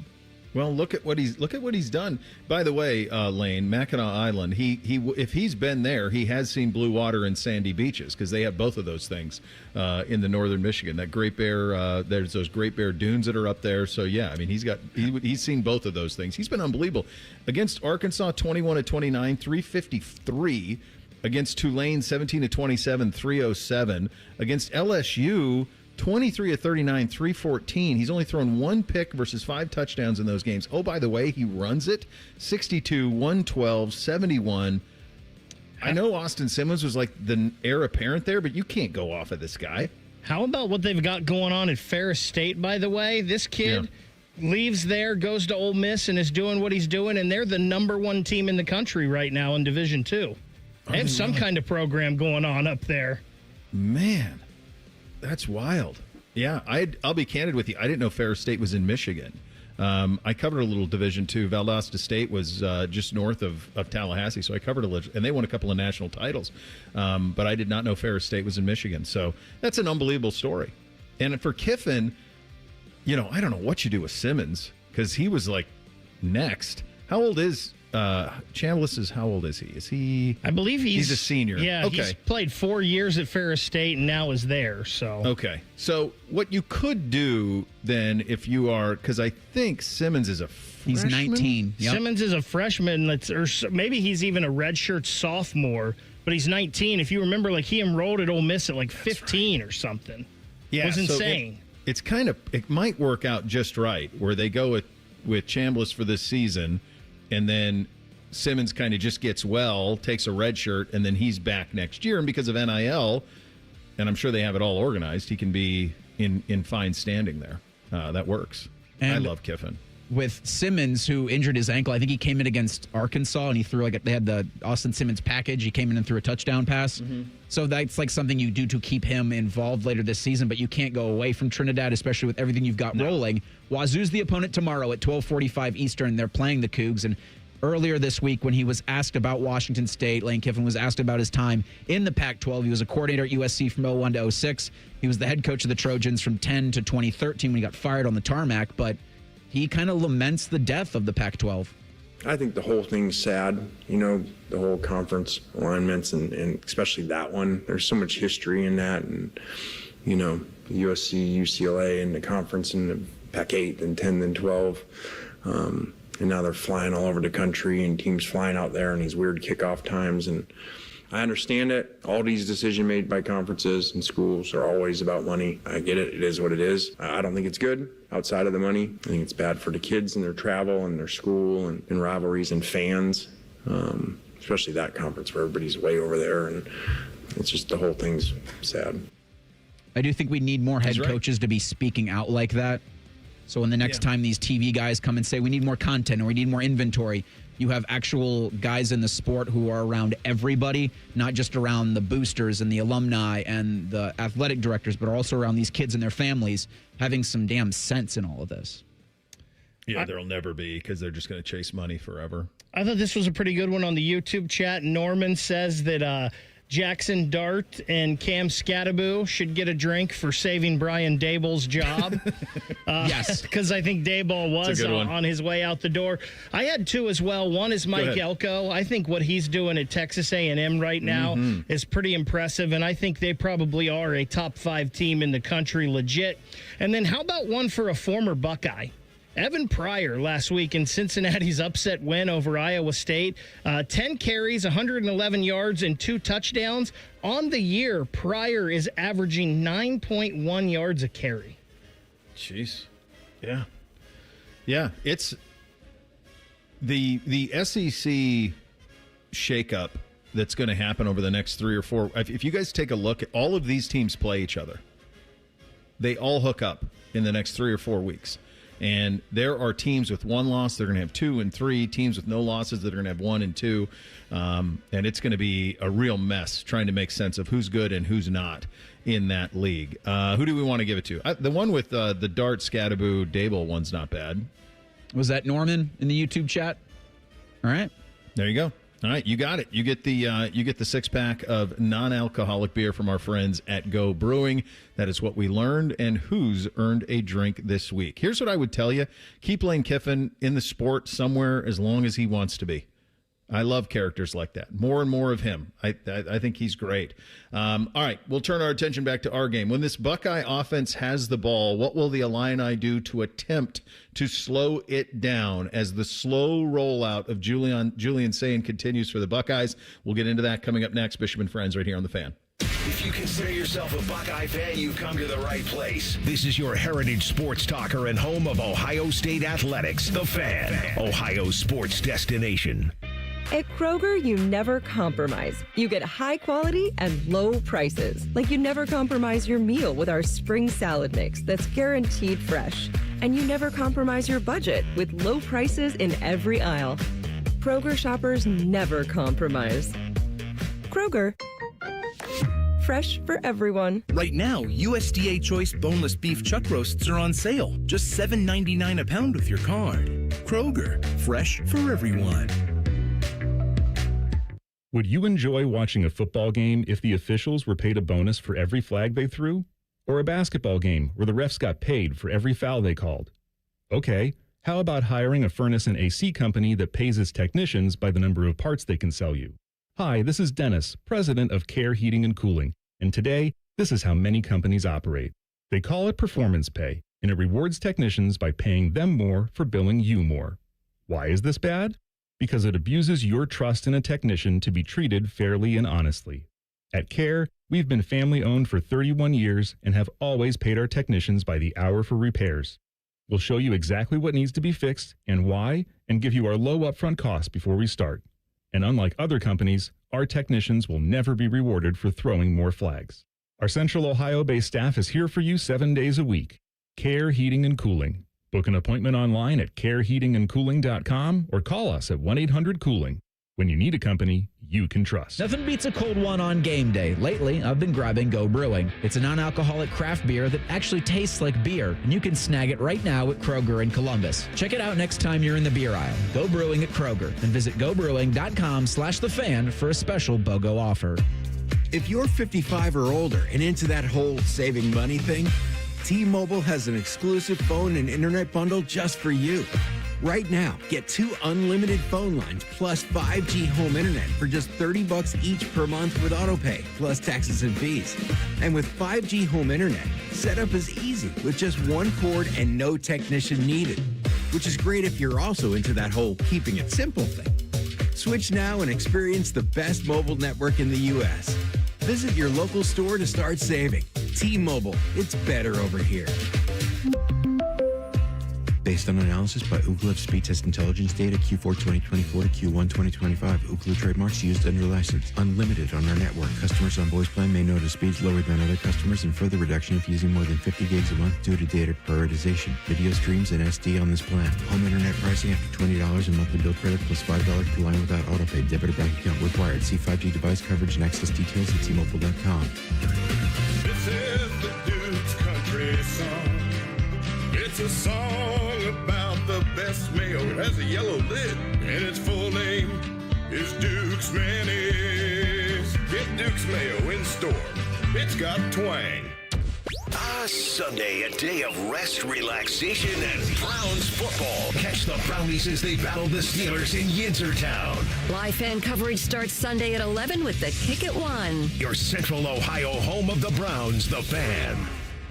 Help DEA keep our communities safe and healthy by participating in National Prescription Drug Take-Back Day, Saturday, October 25th. Take action right in your own home by cleaning out your medicine cabinet of unneeded medications. Keep them safe, clean them out, take them back. Find a collection site near you at DEATakeback.com. Do your part to lower overdose deaths and prevent prescription drug misuse before it starts. That's DEATakeback.com. Help DEA keep our communities safe and healthy by participating in National Prescription Drug Take-Back Day, Saturday, October 25th. Take action right in your own home by cleaning out your medicine cabinet of unneeded medications. Keep them safe, clean them out, take them back. Find a collection site near you at DEATakeback.com. Do your part to lower overdose deaths and prevent prescription drug misuse before it starts. That's DEATakeback.com. Fan weather. From the Logan AC and Heat Services Weather Center. After quite the chilly start, we rebound nicely this afternoon with plenty of sunshine and highs right around 70. For tonight, mostly clear overnight with our lows down into the 40s, so not as cold. And then we kick off the weekend with mostly sunny skies and our highs getting into the low 70s. For the Fan, I'm meteorologist Meredith Garfalo with the 10 Weather Impact forecast. It's Friday and there's football. I shall call it Football Friday. Sponsored by Tansky Sawmill Toyota. Your home for all things football. The Fan. When General Sherman marched through Georgia, he was listening to this show. Use your skills for good, young warrior. This is Bishop and Friends. Indeed it is, and we are sponsored proudly by our great friends at Diamond Cellar, your true jeweler for nearly 8 decades. Buckeye Jewelry starting at just $99. 2 locations, Sawmill, Easton. Check them out. They'll take care of you. I assure you of that. This Buckeye offense has taken care of you as well. Better and better each week, unlocking a little bit more each and every week. Last week in the win against Minnesota, they unlocked the deep ball, and they unlocked it in a big, big way. The play that keeps coming back to, I think, all of us, and Jeremiah actually talked about it this week at his availability, was the one where they put him in motion and 5 defenders followed him, and all of a sudden the entire other side of the field was Carnell Tate with 1 defensive back, and you go, well, that's not going to go well for anybody. But it's been part of what this Ohio State offense has done with Brian Hartline, obviously Ryan Day overseeing all of it, Fessler as well. They have slowly rolled out this offense because they can rely on this defense to be so great. Illinois' defense is not great. It's not. You ought to be able to spin it all over the place. Maeva was well over 300 yards in that game. Mendoza looked unbelievable when they played him in Bloomington. You ought to be able to spin the ball when you want against this Illinois defense. Here is Ryan Day on the Illinois defense and taking care of the ball because, quite honestly, folks, that's about the only thing that's going to slow down the Buckeyes. Well, very opportunistic. They're always running the ball. So if the ball's out, there's guys there. That's the first thing. I think the second thing is they're good at tackling. They get the second guy there, and then the technique of stripping the ball. And when you play in a zone where you can converge to the ball with multiple people, that's a big part of the coaching of it. So a well-coached defense and again, very opportunistic in those areas. So it's an area that we've got to do a great job of on offense. We have to take care of the football in this game. They do a great job of it, and we know on the road, ball security is very, very important. Yeah, just the real truth on that. Illinois is 109th nationally in yards given up per game. Their third downs given up per game are 109th nationally as well. They are decent in turnover margin, 5th nationally in that. They give up an average of 24 points a game. So this is not an elite defense, and as long as Ohio State takes care of the ball, they should be fine. The thing that was unlocked last week that I think is going to be a massive problem for everybody going forward is the bomb. Reese was very pleased because you saw it, and I think you're going to see more of it. Here's Ryan Day on the big play. It depends on what you're getting. You never know quite sure how a team's going to play you, and I think that's where it's important for everybody to understand, but most importantly the quarterback of you have to recognize what the defense is giving you. Are they challenging things at the line of scrimmage, which opens things up down the field, based on is it man or is it zone? And then we try to get them in certain coverages based on formations that we could get into. The one particular in that game was that unbalanced set where we faked the reverse to Jeremiah. Certainly that's going to draw a lot of attention and then open up the middle of the field for Carnell. So that was designed that way, but you got to go put it on the field. I thought the protection was excellent. The throw and catch was as well. Yeah, it's honestly the only thing that I would say if you're looking for needles and haystacks on the Buckeye offense, it would be short yardage conversions. For whatever reason, 3rds and 1s, 4th and 1s, they've missed on some of those, certainly some of those in the red zone. And last week they had one at midfield that Ryan took a timeout, and then they put in Lincoln and still didn't get it. But other than that, there's not a whole lot of beef you can have with how Ohio State's going about their business offensively. Brett Bielema was asked this week what they need to do on defense to slow down the Buckeyes. Here was his answer. Well, I think twofold. You got to maximize the moments. Like if we dial up a pressure, it's got to land, right? If we got to overload a pressure, if we got to sometimes like the little thing I always say, pressure away, make it stay. Like sometimes we brought some pressure and they've escaped out of it, right? And there's just some principles there that we gotta do a better job of holding. And tackling is a big part of that too. Like when you have some of those tackles, that could have been a 2 or 3 yard gain, and all of a sudden they're turning into 12, 15. The big play that actually got erased because they had a penalty on Saturday. That was like Matt was right there and got knocked off it. So. I know we'll emphasize that this week in practice, but this week in practice, in my opinion, for me as a head coach, the real challenge for me is to get my players ready to play at 100 miles an hour on Saturday, but also get them to prepare physically and mentally. So here are some, and I don't think either USC or Indiana has Ohio State's talent, No. But this is why, as a Buckeye fan, you got to drool a little bit. This is the passing statistical accumulation by the two quarterbacks from Indiana and USC. Fernando Mendoza was 21 of 23 for 267 and 5 touchdowns. Now, I know Illinois had guys out in that game with injury, but that's what he did. He missed on 2 passes and had 5 touchdowns in that game. A couple of weeks ago when USC was over there, Jordan Maeva, in a loss, albeit, went 30 of 43 for 364 and 2. There are plays to be made in the passing game in a big way. Mekhi Lemon, the wide receiver at USC, was 11 catches for 151 and 2 scores, and he ain't Jeremiah Smith, and he ain't Carnell Tate. There are going to be plays in the pass game to be had over there tomorrow in Champaign. Does have the feeling that if Ohio State is prepared for, as soon as the boot meets the ball, the Buckeyes are on their A game, this becomes a stat pattern for Ohio State based off of the 2 games of consequence the Illini played against USC and against Indiana. If Ohio State still has to kind of wake up into the second quarter, then you're feeling maybe a little bit more of a Bo Jackson game. But in watching Julian Sain, the quarterback of this offense, every week make strides that show you what was promised when they went in the portal and got him last January. Seeing the field as well as anybody in the country, putting the ball where only his guys can go get it, and on it 23-27 last week against the Golden Gophers. Like, there's not much you can miss, but I even see him better reading the field and taking off with his legs. And if that can become something that he makes a serious part of his game, then you won't have to worry about situations where maybe you're bringing in Lincoln for a short yardage thing, but also offense or defense is going to be like, well, he's going to run. So now we got to contain him. Because Brett's absolutely right. If you blitz and don't get home, you're dead. Yeah. So you got to be extra smart about that against this team in Ohio State. I hope that Ryan and Brian keep a similar game plan on the offensive side of the ball to what we saw last week against Minnesota, because I think that those plays are there. I think the explosive plays are there. I think that they can open it up in this game and be just fine. However, I feel like they're going to view this as more of a matchup type game, more of like a Washington type game. And I have a feeling that we're going to see more of that Washington style game plan than the Minnesota let's air it out a little bit game plan. I think they're going to keep it a little close to the vest this week.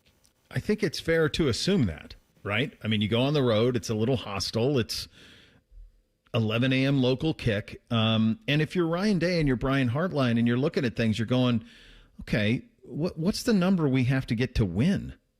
You have to remember, he's playing the long game here. He's just trying to get a win on to the next, 1-0 on to the next. Like, that's their attitude. They're not.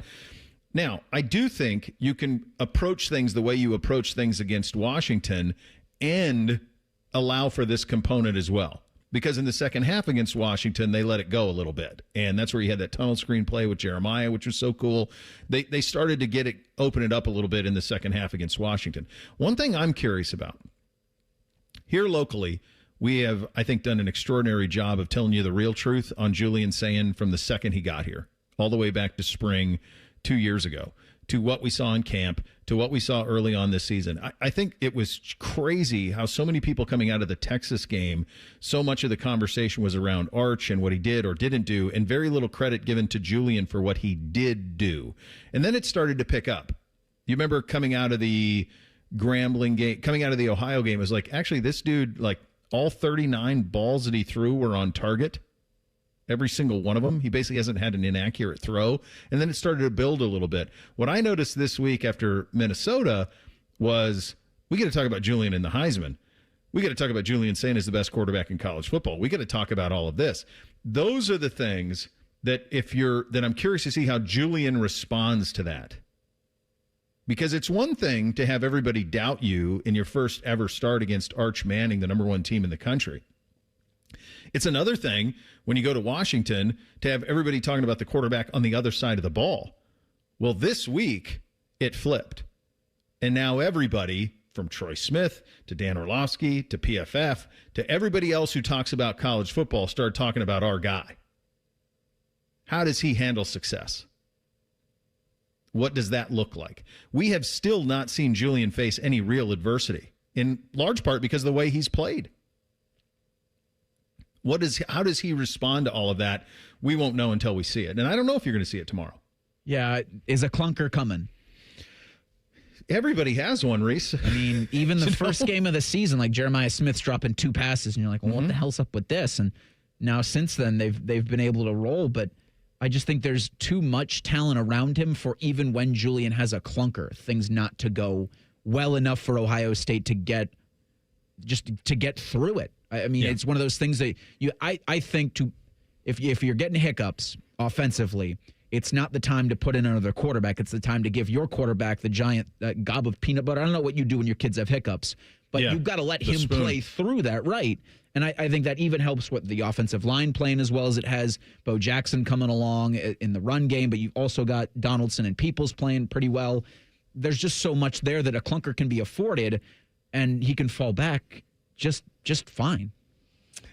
Reese, I don't like you putting... I don't like you, too. I don't like you putting the word clunker out there in the atmosphere, quite frankly, because my gut is already messing with me on this game. I don't like another person throwing that out there.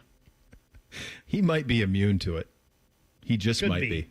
He might be immune to it. And Reese is right. They could play their worst game of the year and still win this by 2 touchdowns, probably. They could. Yeah.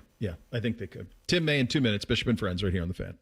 Skyline's new chicken chili is here. Now you can enjoy that legendary Skyline taste with a new protein option. Try Skyline's chicken chili on Waze, Coney's, and all your Skyline favorites. Feeling good. It's Skyline time. The football season now stretches from August to late January, and we can't afford not to be at our very best all season. Hey guys, it's Eric Reeser, and if you're like me, looking at the calendar wondering how you're going to stay at 100% for the next 5 months, do what I did. Go see my friends at Hydrate Me Med Spa. I went to their Grandview location, got hooked up with a fast vitamin push that's got me feeling better than I have in years, and the NAD Plus has me thinking better too. From IV to aesthetic treatments, look great, feel great at Hydrate Me Med Spa. 4 locations, Grandview, Granville, New Albany, and Dublin. Book your appointment at Hydrate Me Med Spa. ToyotaChevroletNapa.com. Hi, I'm Rick Germain for Toyota West. And with over 600 new and pre-owned vehicles available, Toyota West at I-270 and Georgesville Road has the car you're looking for. And right now at Toyota West, take advantage of 0 down and 0 payments until 2026. And every pre-owned vehicle comes with a 72-hour exchange policy plus a 3-month warranty for qualified vehicles. Come see us at the Germain Auto Mall on Georgesville Road or get started today at ToyotaWest.com. Offer expires 10/31. No payments for deferred payment. Interest accrues at time of inception with approved credit.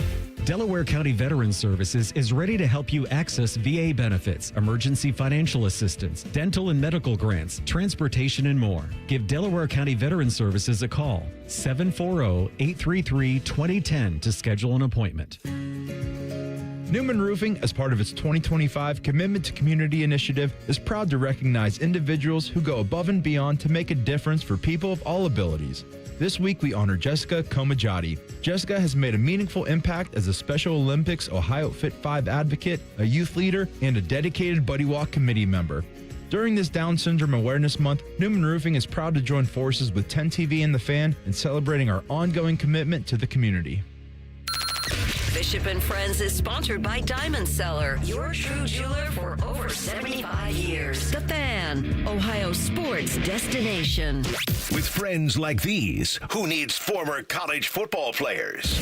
This is Bishop and Friends.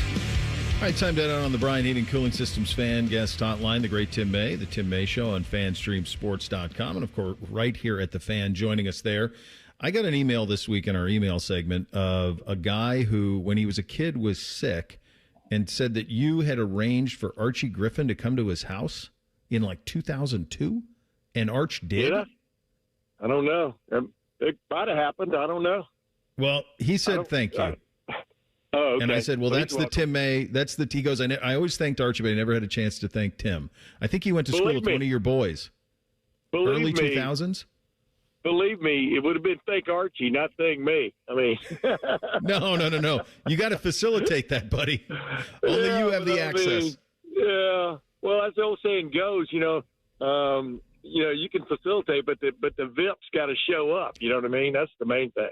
The VIP doesn't show, doesn't matter. That's true. And we're lucky enough here that the biggest VIP that we have is about the nicest guy you're ever going to meet, in Archie Griffin. Oh, dude. There's no other person in the world like Arch Griffin, and not just because he's the only guy to have won 2 Heismans. But no, it's crazy. I had him on my podcast last week talking about things, ringing the bell, but also the 75 team being honored, and all those teams that came so close to a national championship in the mid 70s when they never lost to Michigan, did tie him once, but it's like, he's interesting, and I think he told Rex Kern one time he'd trade him one of his Heismans for his national championship ring. So that's pretty good. I bet he would. One of my Heismans. One of my Heismans you could have. Yeah, that's a great line. I don't think anyone will ever. I was listening to you guys. I mean, the interesting thing about saying is that, it reminds me, in the movie Major League when the manager is in the dugout and things are getting wonky, and he goes, give him the heater. That's what this guy gives you the heater, man. And I'm telling you, he was throwing on a different level last Saturday night from the standpoint. I thought his velocity was even more enhanced, but then he also had to touch on the ball. I mean, we're really in the early, you can say it now, we're really in the early stages of watching an artist, man, do his thing at quarterback. And, the quarterbacks of Ohio State haven't always been artists, but they've been fairly effective. But this young man's on a different level in terms of throwing the ball, very much like Dwayne Haskins Jr. was in a lot of respects, of just whatever it takes, weaving it in there. And I've been very impressed so far. I've been blown away, Tim. And I was one of the guys, you and I were there. I remember having you on 2 years ago at the open practices, and we were like, just watch this kid spin it. And then this year we did it again, and we went, it just looks different. And then everybody, when you say stuff like that, when I say that he's got the best release I've ever seen of anyone who's ever played here, people go, you're crazy, you're hyping him up. And I'm like, well, you'll see. But you'll still have to do it. You just have to do it. And my God, has he? 80% completion percentage. He's been the best quarterback on the field in every game that he's played. He hasn't really faced any major adversity. And what I noticed last week was It was actually the play that didn't count. I know you were at the game, so you probably didn't see this, but when they called the sneak on it was 4th and 1. Yeah. And he's relaying the play. He's got a smirk on his face. And I don't know what the cat ate the canary situation was there, if Lincoln was supposed to be in, who knows, but they end up calling the timeout. He picked up the first down anyway. But I thought, this is a dude now who's seeing all of it and is completely comfortable.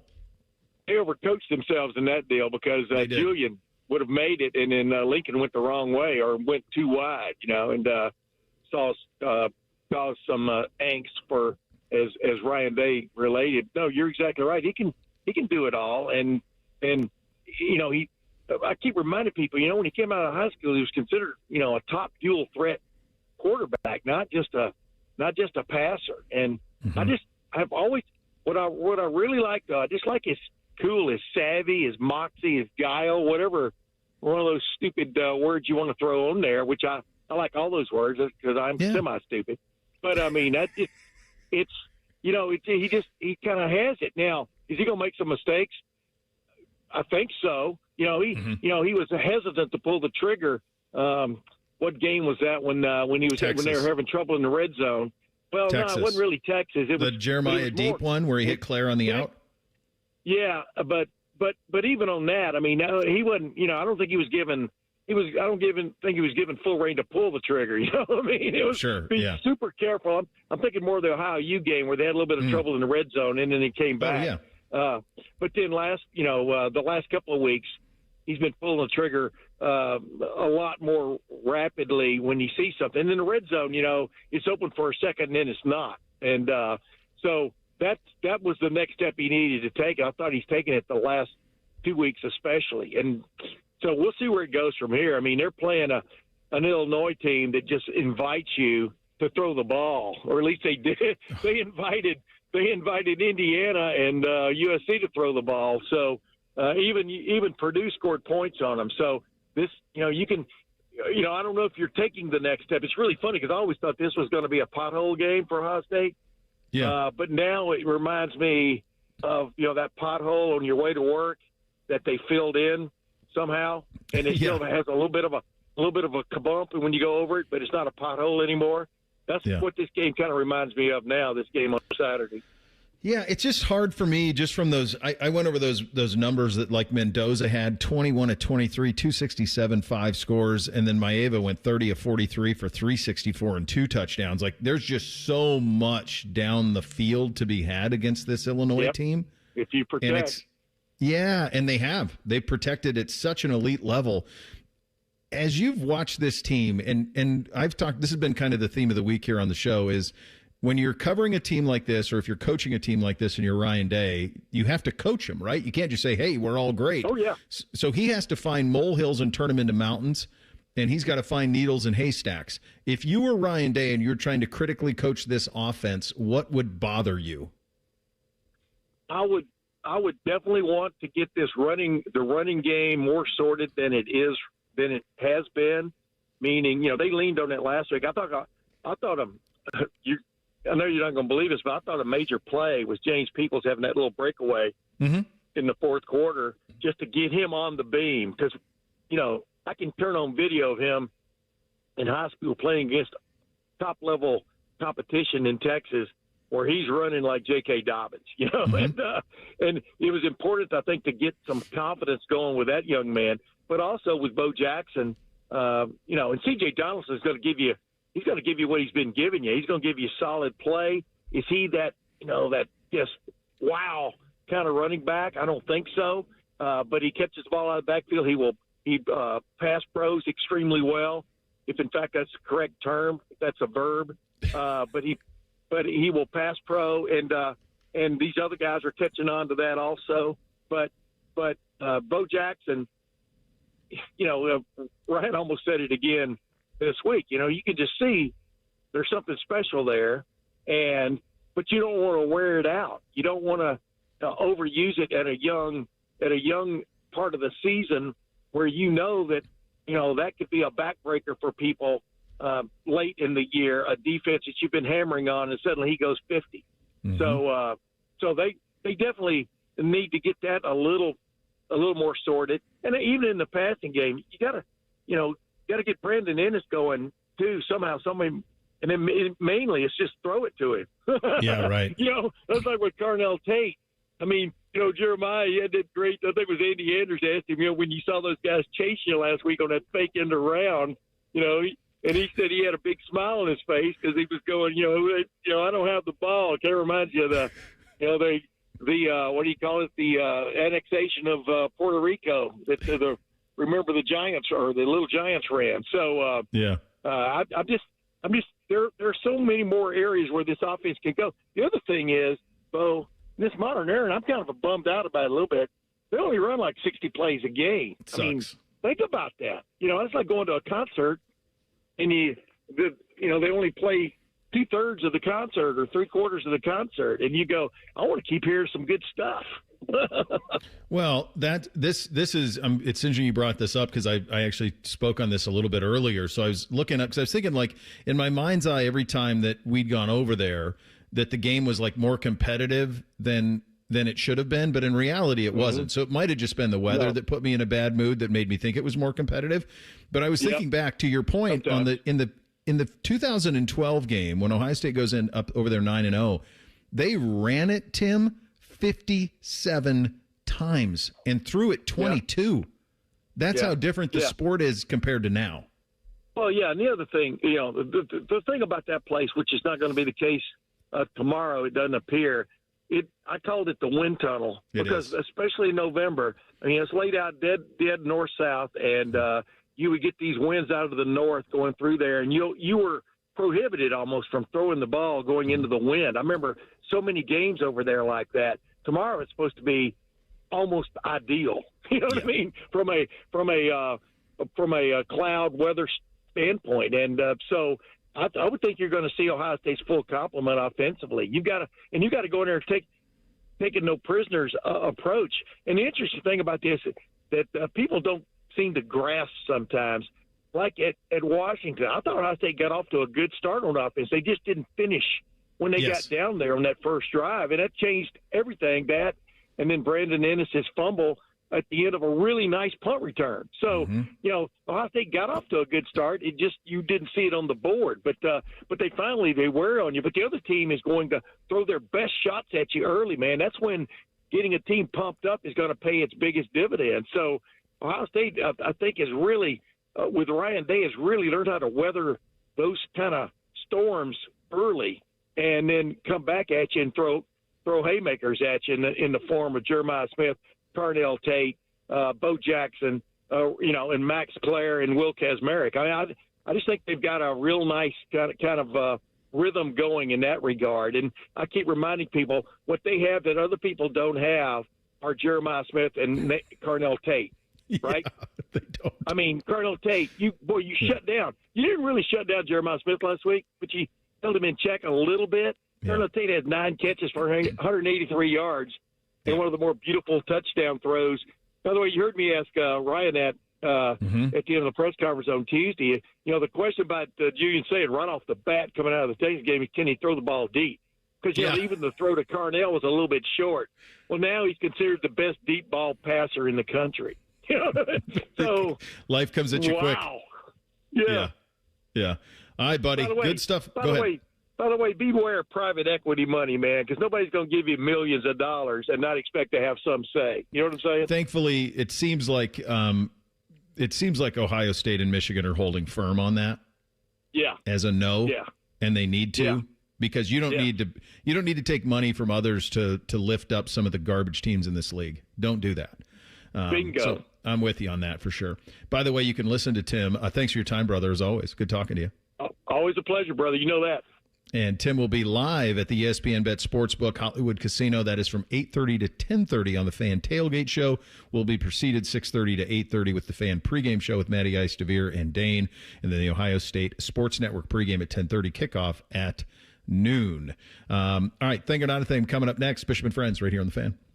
Head to 971thefan.com to listen on demand and subscribe to all our podcasts. Wasting time has never been easier. The Fan, Ohio sports destination. If you want thick, healthy, gorgeous hair, then you need Hair Volume from New Nordic. Available online at Amazon and newnordicusa.com or in the hair care aisle at your local CVS. Is your money just lying around? Switch to Huntington Bank, and your money's always doing something. Like auto saving for special events, tracking your teen spending, and helping protect your parents from fraud. Let's get more from money. Switch to Huntington Bank.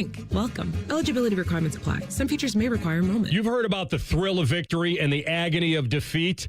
Yeah, that's an old one. My dad told that one to me. But when it's your real feet, it's not a game. It's awful. Hey, it's Anthony. I had pain in my feet and my lower back, so I went to the Good Feet store and got the support I needed in my shoes that changed the game for me. I went in and they personally fit me for arch supports that would be perfect for my feet. The fitting process is simple. They ask the right questions about exactly what I was experiencing and the lifestyle I want to be able to live. They professionally measured my feet and arch size, and before I knew it, I was wearing my new arch supports home. Get back to living the life you love with the Good Feet store. For more than 30 years, they've taken great pleasure in helping thousands discover the comfort they've been dreaming of. I'm a customer. I have their 3-step system put into all of my shoes. Get professionally fitted at the Good Feet store on Polaris Parkway or Stringtown Road in Grove City. Learn more at goodfeet.com.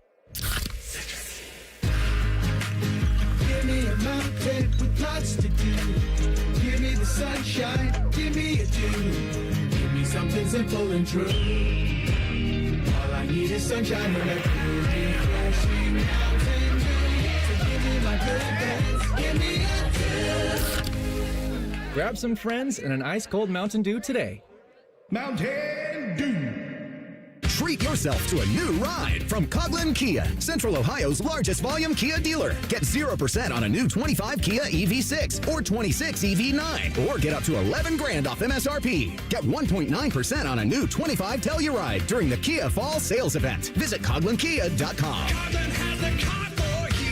2024 retail sales. 0% for 60 months and 1.9% for 48 months equals 1667 and 2165 for 1,000 finance through Kia Motor Finance. Not all will qualify. Manufacturer incentives to dealer. Prior sales excluded. Ends 10/31/25. Feeling stuck on your own 10-yard line in the career game? Maybe it's time to just go for IT. My Computer Career has the game plan to score a rewarding new IT career in months. Whether you're a rookie, a breakout career changer, or a military veteran ready to serve. Why spend years chasing a college degree when you can fast track your future in IT starting now? Take your mark, get set, go for IT. Take the free career evaluation at mycomputercareer.edu today. Financial aid is available to those who qualify, including VA benefits.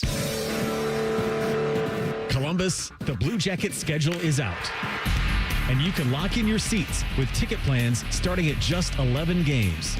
Don't miss a moment of the action. Visit BlueJackets.com. It's Sunday Night Football on the Fan. Catch the Lions and Chiefs live from Arrowhead. Fan coverage starts Sunday at 7:30. Sponsored by Roosters, a fun casual joint. Your radio home of the NFL, the Fan, Ohio sports destination. Let's face it, repairing or replacing a roof is a big decision. It's an investment in your home, your safety, and your peace of mind. But with so many roofing companies out there, how do you know which one to trust? How do you know your investment will be in good hands? Since 1992, Newman Roofing has been the family-owned company homeowners have relied on.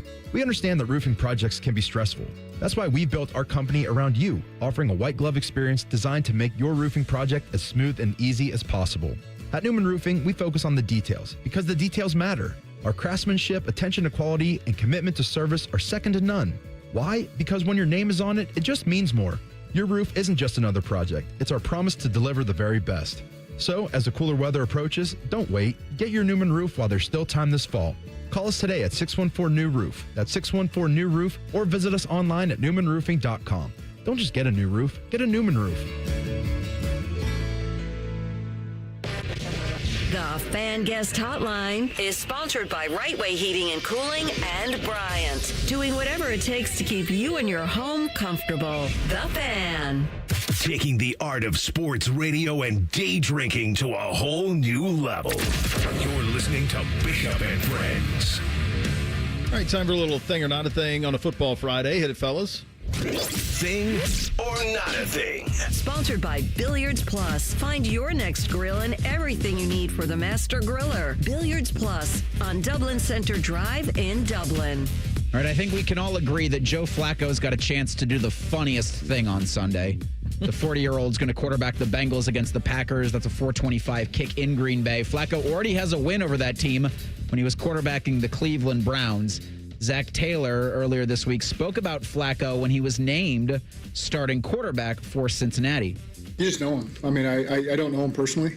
I've only met him once before he came here, but know his game as well. I mean, it's played against him, I don't know how many times, a lot of times. And so very comfortable with his style, concepts he's been good at, things that fit us, that we do.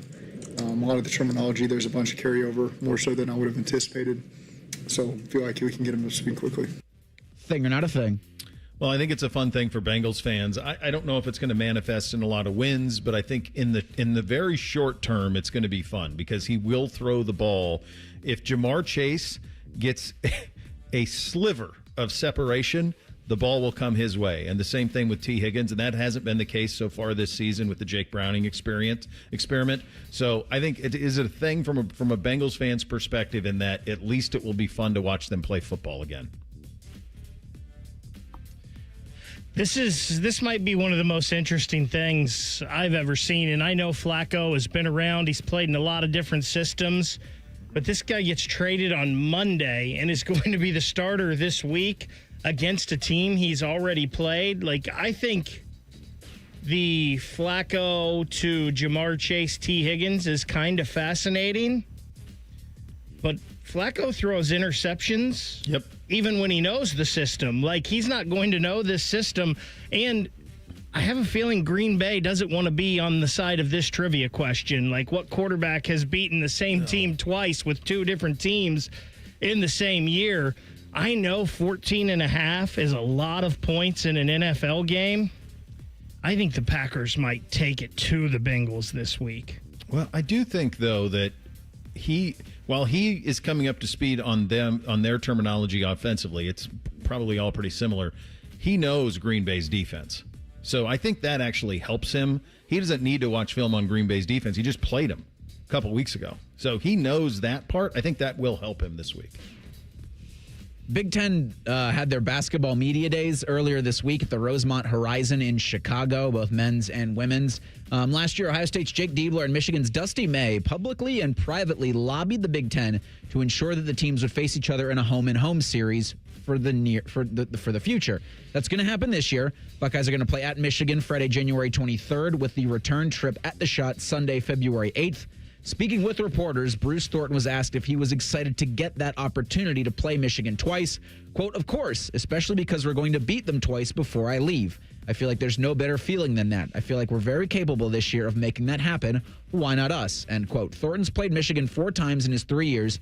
He's 1-3 in those games. That lone win was an 84-61 victory at Value City Arena back in March of 2024. Thing or not a thing? You better make sure you can cash that. If you're Bruce, isn't Michigan picked to finish second in the league, and we're Ohio State's picked to finish 9th? Yeah. Did I have that right? So it would be an upset if you do indeed pull that off. I like the chestiness, but now you got to back it up. Go be a dude and win those games.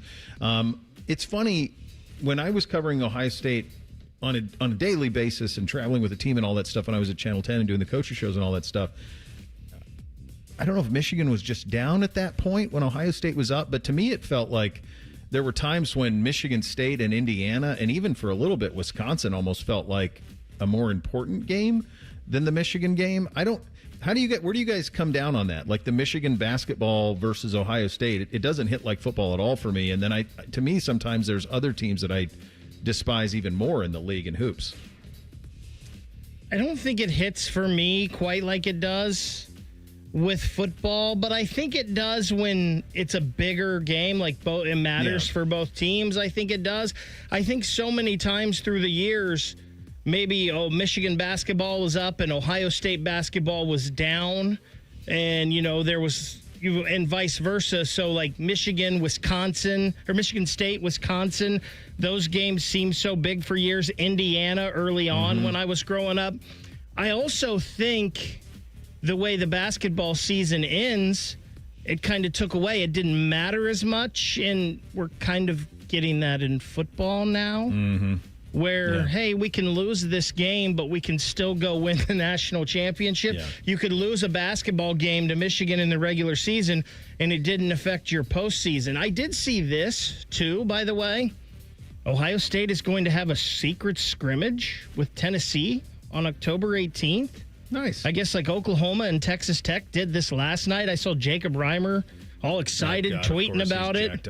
Oklahoma beat Texas Tech by like 2 points in a secret scrimmage, and then I guess it's not secret if we know about it. But not so secret if not so secret scrimmage. I don't know. Buckeyes do have a not so secret scrimmage against Ohio University Sunday, October 26th.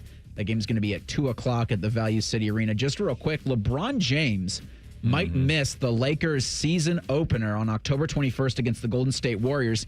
He's got sciatica on his right side, or nerve irritation, I should say. He's dealing with a sciatica issue on his right side. It's going to sideline him for the preseason and likely for that opener on the 21st against the Warriors. Thing or not a thing? Not a thing yet, but here's the first thing when you were reading that. Everybody over 40 has sciatica. I mean, welcome to the club, King James. You're spending $2 million on your body a year. Yeah. You shouldn't have sciatica. What are you doing? This is like not a low-rent Hank Williams. I got an excuse. What's yours? This is not a thing. And listen, I respect LeBron James's talent. Like, to me, he's the second greatest basketball player ever to play behind Michael Jordan. And he may even have been more of a freak athletically, obviously, than Michael Jordan. Like, he's just a one of one. Yeah. I used to feel the same way about Aaron Rodgers, too. Now I just want them both to go away. I'm just tired of hearing about both of them. And you notice Rodgers has been on the Steelers, and we really don't hear about him anymore. No, the Steelers quiet everyone somehow. They do. They absolutely do. Final hour on a Football Friday. Up next, we kick it off by attempting to know the scores. It did not go well for me last week. We'll try to rebound. That's coming up next. Bishop and Friends right here on The Fan. 1, 2, 3. Here in The Fan, it's always football o'clock. Proud to be your home of the Buckeyes, Browns, and all the NFL games you can handle. The Fan. Care Heating and Cooling. Honest technicians, honest pricing. Call 1-800-COOLING.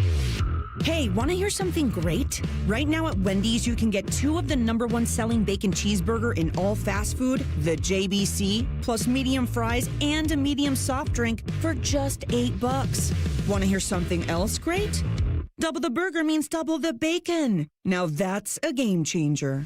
2 of the #1 bacon cheeseburgers with fries and a drink for just $8. Gotta be Wendy's. Limited time only. U.S. price and participation may vary. Request $8 JBC meal deal to obtain discount. Individual items at regular price. Matty Ice here for McDaniel GM Superstore in Marion. I recently brought a brand new Chevy Trax from McDaniel GM Superstore. It was by far, guys, the best car purchase I have ever made. And right now, you can get a 2025 Trax at McDaniel GM Superstore for as low as $315 a month with zero due at signing for qualified buyers. They're going to treat you like family just like they did me. There's just a short drive north off Route 23 in Marion, or you can visit McDanielGMSuperstore.com. Chevrolet, together, let's drive. Welcome to Tire Discounters. Oh, hiya, Phantom. Mike, I think I saw a fox on my way in. Oh, that was the Carfax Carfox. He was congratulating us on our Carfax Top-Rated Service Center Award. I have always rated Tire Discounters at the very top. Oh, thanks. So does Carfax, and not just for tires, but for all our services, too. Alignment, brakes, shocks, and struts, and more. Yes, sir. But, Mike, do you think people believe Carfax over me? Well, you are the Phantom Tire buyer. Exactly. Did you want information on the Ohio Lottery's Rolling Cash 5? Okay, Rolling Cash 5 is a daily draw game where you select 5 numbers from 1 to 39 and win by matching 2, 3, 4, or 5 numbers. Jackpots start at $100,000 and grow until someone wins. You can learn more at OhioLottery.com or the Ohio Lottery app. Lottery players are subject to Ohio laws and commission regulations. Play responsibly. Want to go back to the radio? Okay. Away game this week, but that just means you can make the ESPN Bet Sportsbook at Hollywood Casino Columbus your home for Saturday football. Join the Fan for the tailgate show and then party with us with the ultimate watch party. We have football contests with amazing prizes. There's wall-to-wall screens, ticket and memorabilia giveaways, and unbeatable game day food. Can't wait to see you at the ESPN Bet Sportsbook on Saturday. Must be 21 or older to enter. Gambling problem? Call 1-800-GAMBLER. Ever wonder where your go-to maintenance person gets the metal products they need to fix yours and everyone else's problems? The best in the business go to Metal Supermarkets for their wide variety of metal products and shapes to tackle projects from simple to complex. Metal Supermarkets is your source for all metals cut to size and ready fast. No minimum order with maximum service. Visit the family-owned franchise on North Wilson Road or at Columbus at metalsupermarkets.com. People can't say enough amazing things about Vanscoy Hair Clinics. Men and women struggle with hair loss every day, and they completely change their lives. Vanscoy Hair Clinics is the only company in Ohio that has PRP, platelet-rich plasma, and the multi-unit hair grafting hair transplant procedure. Go to vanscoyhair.com for more info, or call 614-432-8042. Here's what some of their hair transplant clients have said. Around 26, 27, I lost almost all of my hair on top. It changed my life in ways that I cannot imagine. My hair is going to continue growing for the rest of my life. There is hope that you can do something about your hair loss. Multi-unit hair grafting gives you 3 times more hair per procedure, saving you time and money. Hair transplants are more affordable than ever, and PRP is a fast, easy, and effective 45-minute treatment for thinning or damaged hair. Call Vanscoy for a free consultation, 614-432-8042, or visit vanscoyhair.com. That's 614-432-8042. Find out what procedure will restore your hair. At Kroger, you never compromise. You get high quality and low prices. Like you never compromise your meal with our spring salad mix that's guaranteed fresh. And you never compromise your budget with low prices in every aisle. Kroger shoppers never compromise. Kroger, fresh for everyone. You can save big on 12 packs of Coca-Cola, Pepsi, or 7-Up. Select varieties or buy 2, get 2 free with your card. Limit 8. Kroger, fresh for everyone. Dormar, you're kind of cute. Ugh, gross. Can I come over to your house one time and you not have your husband prancing around in its tidy whities? Well, I can't do laundry because our septic line is clogged. Call Dormar. They do same-day plumbing repair. Dormar, you're kind of cute. Broadcasting from the Lindsay Honda Studios. Honda makes the cars. Lindsay makes the difference. Visit lindsayhonda.com. WBNS-FM, HD1 Columbus. Good morning. I'm Eric Reeser. Number 1, Ohio State's on the road for the next 2 weeks. Buckeyes are at number 17, Illinois, tomorrow for a big noon kick in sold-out Champaign. The Illini are going with their all-orange highlighter look. Winner tomorrow gets a wooden turtle. Buckeyes are at Wisconsin next Saturday for a 3:30 kick from Madison. On the field tonight, number 24, South Florida is at 5-0 North Texas at 7 o'clock. 9 p.m. in Seattle, Washington hosts Rutgers. In the NFL, the Giants beat the Eagles last night 34-17. Week 6 continues Sunday with the Browns playing at the Steelers at 1 o'clock. You can hear it on the Fan with coverage Sunday at 11 a.m. In Green Bay Sunday, the Bengals will start Joe Flacco against the Packers at 4:25. And in the NHL, the Blue Jackets look to rebound from last night's 2-1 loss in Nashville. CBJ are in Minnesota versus the Wild tomorrow night at 8. We'll have pregame coverage Saturday night at 7:30. Columbus will host New Jersey Monday night at Nationwide. You can hear Blue Jackets hockey all season long right here on the Fan, Ohio's sports destination. Distilled sports discussion served in light beer quantities. You're listening to Bishop and Friends. All right, final hour here on a Football Friday edition of the program. Doug Lesmerises coming up in 28 minutes from now. 3 keys to a Buckeye victory coming up at the end of the hour. Time now to see if we can know the scores. It's time for Know the Scores on Bishop and Friends. Sponsored by Buckeye Heating, Cooling, and Plumbing. 4-7 for me last week, Bake. How'd you do? Not much better. I was 5-6. God, I cannot beat you no matter what. We're still holding strong on the year here. Well, you're killing it. You still got to be like, what are you, like 15 games over 500 or something? We are 19 games over at 42-23. So I was over, I don't know where, do you have where I am?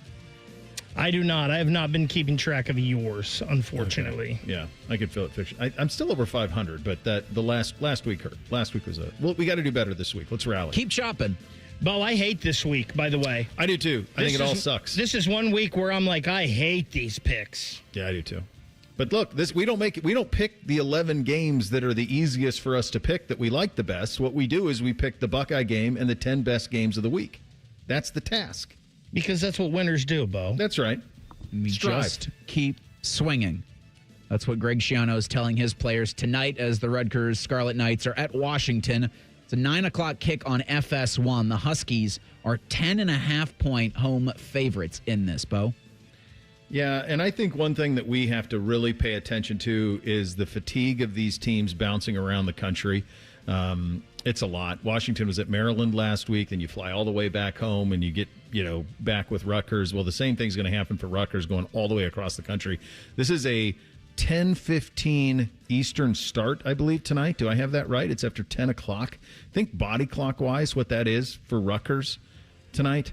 I think Washington is legit good, and I think they take care of their business. I think this could be frisky early, but Washington pulls away late. Give me the Huskies winning this one 34-17. Bo, this is actually a 9 o'clock start tonight out in Washington, so not quite as bad for Rutgers. Listen, Rutgers has been a frisky team this year. Mm-hmm. They've played some teams really tough in their losses. They lost to Iowa by 10. And I just feel like, I know it's football math, but I feel like Washington is a little better than Iowa, and this is a long trip. I got Washington covering this pretty easy. Washington 38, Rutgers 21.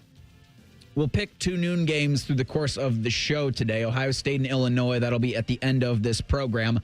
At noon in Mizzou, the 14th-ranked Tigers host number 8 Alabama, but it is in fact the Crimson Tide, the road team, that are 2.5-point favorites, Baker. So I like Missouri, but I really don't think they've played anyone yet. In their win over Kansas and their win over South Carolina, it really wasn't spectacular. I do love their defense. They've got a pretty good running back, and I like what Brabula's done, but I just don't want to overthink this. Bama's the better team. Mm-hmm. Bama 24, Mizzou 20. I see this almost identically to you. I think this is a 4-quarter game. I just can't see a scenario where this Alabama team that I do think is one of the 5 or 6 most talented teams in the country has 2 losses on October 11th. So they'll win, and in order for them to win, they're going to have to do it. You'd think the decent odds it's going to be by more than a field goal. I see it very similarly to Bake. I got Bama 27, Missouri 24. 3:30 at the Texas State Fair. You can't call this a shootout, but Oklahoma's playing Texas in the Red River rivalry. It's the Longhorns that are 1.5-point favorites, Bo. Yeah, and it's that line has got me twisted. So when something like this happens, and I got to assume like all the public money's on Oklahoma, all the momentum's on Oklahoma. Texas just goes to Florida and lose. I think the Mateer thing is going to be real from an injury standpoint. I think that Texas will be inspired. Whatever their best is, I think you'll get it. I don't think they're going to push the chips in. I think they have some decent leadership. I don't know why I'm doing this. I really shouldn't. Give me Texas in a gross one, 17-14. So, Bo, I'm disappointed in that because I feel like you and I have been the leaders of the Oklahoma bandwagon since before the season. I know it. And listen, I get it. Is Mateer playing? Is he not? Why is Texas favored? Texas coming off of a tough loss against Florida.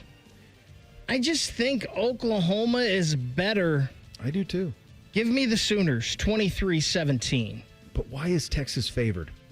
Because they're coming off a loss. People think they'll be fired up. Mateer's coming. Nobody thought Mateer was playing, and is he going to be effective if he does? I feel like I felt like Mel Kiper there a little bit in my cadence.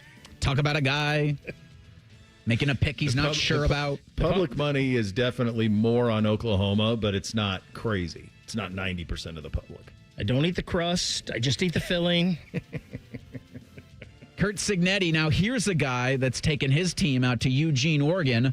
The 7th-ranked Hoosiers are at the 3rd-ranked Ducks tomorrow at 3:30. Oregon is a 7.5-point home favorite.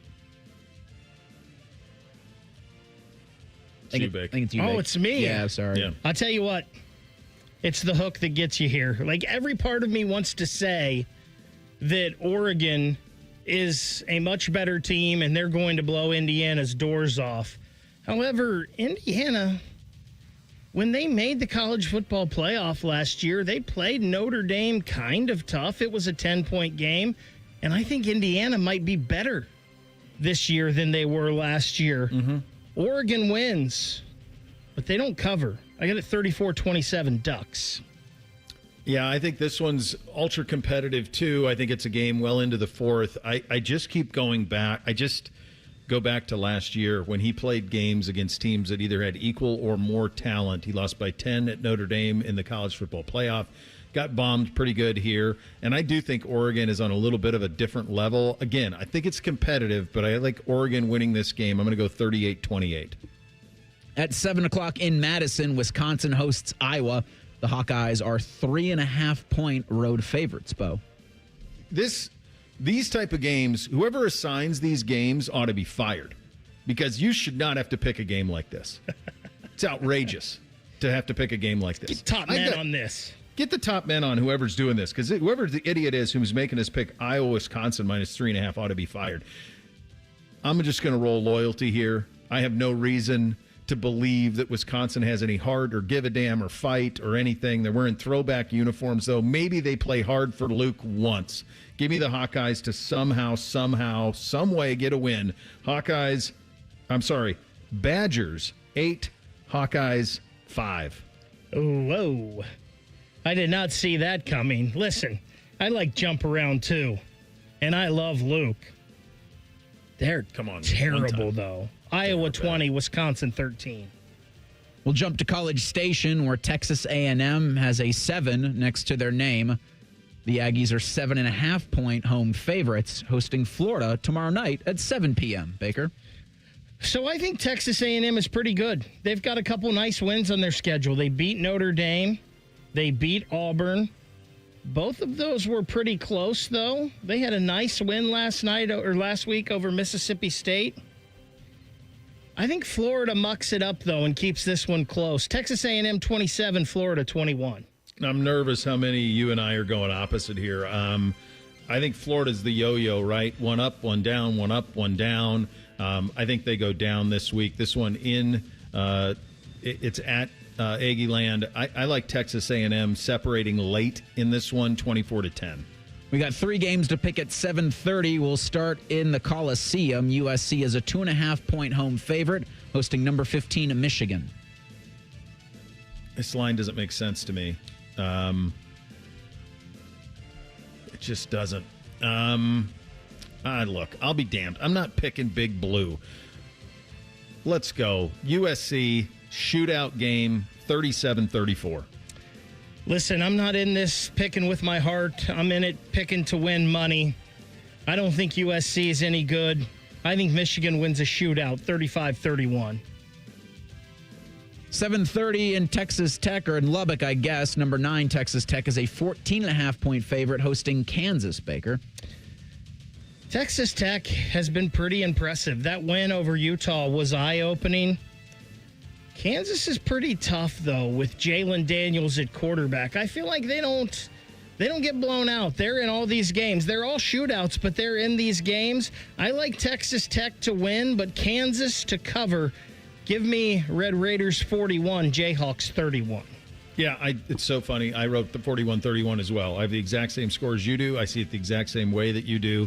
It's just a little friskier. It's just a little too rich for my blood at 14.5. At 7:30, Auburn hosts Georgia. The 10th-ranked Bulldogs are road favorites. 3.5 points here, Bo. Oh, I hate the hook. So gross. This screams 17-14. It just screams it. Give me the Dogs. Give me the Dogs 24-20, 21-17, something like that. I wish it was 3. I think Auburn might be the second-best 2-loss team in the country behind Notre Dame.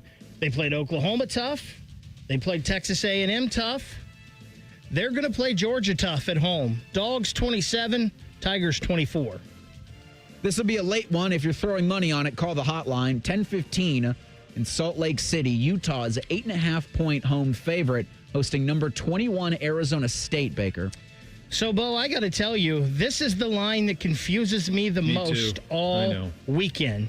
Why is Utah, who I think is pretty good, favored by 8.5 over Arizona State, who I think is also pretty good? What the hell does Vegas know in this one? I'm not going against Vegas here. Give me the Utes by 10, 34-24. Yeah, there were two of these. This one and the USC one I didn't quite get. I went USC on that one. Now, the odds are that I'll probably go wrong on both of them the way that this year is going. But is Kenny Dillingham and those guys, they going to roll with Leavitt and get bombed at Utah? It feels like it'll be a competitive game, and I could see Arizona State winning it. So give me Arizona State. Hell, I'll take them outright, 38-35. I think that's a really fun game, though. I do think that's a fun game out there. All right, coming up next, when the Illini have the ball, what will they attempt to do against a Buckeye defense that's the best in the country? We'll get into that coming up next. Bishop and Friends right here on The Fan.